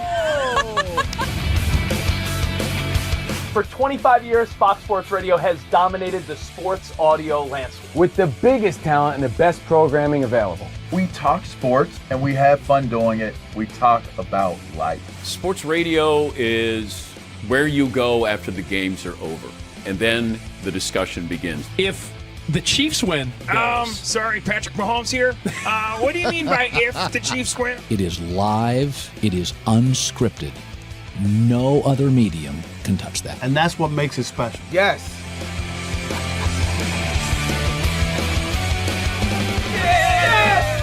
Who wants some? Bigger, bolder, better. We are Fox Sports Radio. Yeah.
Fox Sports Radio. It's the Odd Couple, Rob Parker, Kelvin Washington on a Magic City Monday. Aaron Rodgers had some beautiful balls. Man, it's just sometimes I just need answers. For over 40 years, Tire Rack has been helping customers find the right tires for how, for what, and for where. They are, of course, they're ship fast and free, backed by free road hazard protection with convenient installation options like mobile tire installation. So if you're out and about, that's right, they will come to you. TireRack.com. It is the way tire buying should be. And I've been getting my butt beat. Alex, I can't wait. One day, man, you're not going to know. We're going to have the technology on our side, Rob, to get him back for all the stuff and record all the crazy stuff. You stuff. say, yeah, Alex? we can't wait. It. Only problem is we can't play one. We can only play at 1/10 of what you say on air. Rob G, look at me. I'm shaking. 1/10 of what you say on there, because otherwise we need you to keep a job out here. Because you say some wild stuff out here. I'm infireable. No, you're not. Thank God for dump buttons and just talk back. Only we can hear you. By the way, Rob, this Monday night is acting like a Thursday night game. Oh, this feels like a Titans-Jags, this is 2021. Absolutely. This is giving you a London vibe right now. Yeah, but the only problem is Rob G is jumping around in there and acting like fool, acting crazy. Because I'm over invested it. in the results of this game. Why? You got money It on must it? be some Fantasy football. Yeah, I was about to say, it must be fantasy. Are you a Brock Purdy? Every time Brock Purdy doing First off, I'll say yes, I'm a Brock Purdy truther. I was on Brock Purdy before you were off Brock Purdy. Okay, well, good. Okay. That's how deep I'm in there. I feel good. I feel good now. Too. Yeah. You got wow. that? And then, I feel good now. Oh, my God. Alex got a crazy job. Y'all just giving alley-oops, man. Alex wasn't listening to that. Alex. Why do you make my job easy? Stop it. Stop. The alley-oops are crazy. This is the bad game right now. Turnovers galore, not to mention a couple others should have been turnovers too, man. And this is from a 49ers team, talking earlier with Rob G, who, they're usually historically really tough to beat. Like that's why the run they've been on. A couple Super Bowl appearances and whatnot. Except for when it comes to the Super Bowl. Yeah, but dang it, they look like they ain't even thinking about one right now, the way they playing right now. With that bad coach, he can't win the big game. That's tough. That is one of those. I'm up. Would you? No, I know you are. Would you rather be him or what's the Marv Levy? Who, by the way, you won't let that man. Is he still with us? As far as I know, he is. Marv. That Levy. is a good Jeopardy question. Look that up. Is Marv Levy still with us? I must say yes, but I'm not confident in that. If he's not, then he's 0-5. He's no longer with us? He's 100 years old. He's still with us. Dang. And you know what? And you could ask him. Don't do that. Let that man No, live. I'm out. It's a century. He's a pork chop away. No, I'm don't just do that. saying. Rob, he's a little. All right. Rob ain't never making it to 100. I'll tell you that right now. All right, here we go. He's brown applesauce away. Oh, jeez. Rob, the man is a century. Let him live. He's 100 A years century. old. Betty White didn't make it to 100. She didn't. She died at 99 99 and a half or something. We were all mad. Come on, Betty. Quitter. Come on, Betty. She was so close. What a quitter, dude. Come on, Betty. She had it. Was there anyone more just like beloved where like no one disliked somebody? Betty White might have been that That's what I person. mean. Because I don't care who I name, someone's going to be like,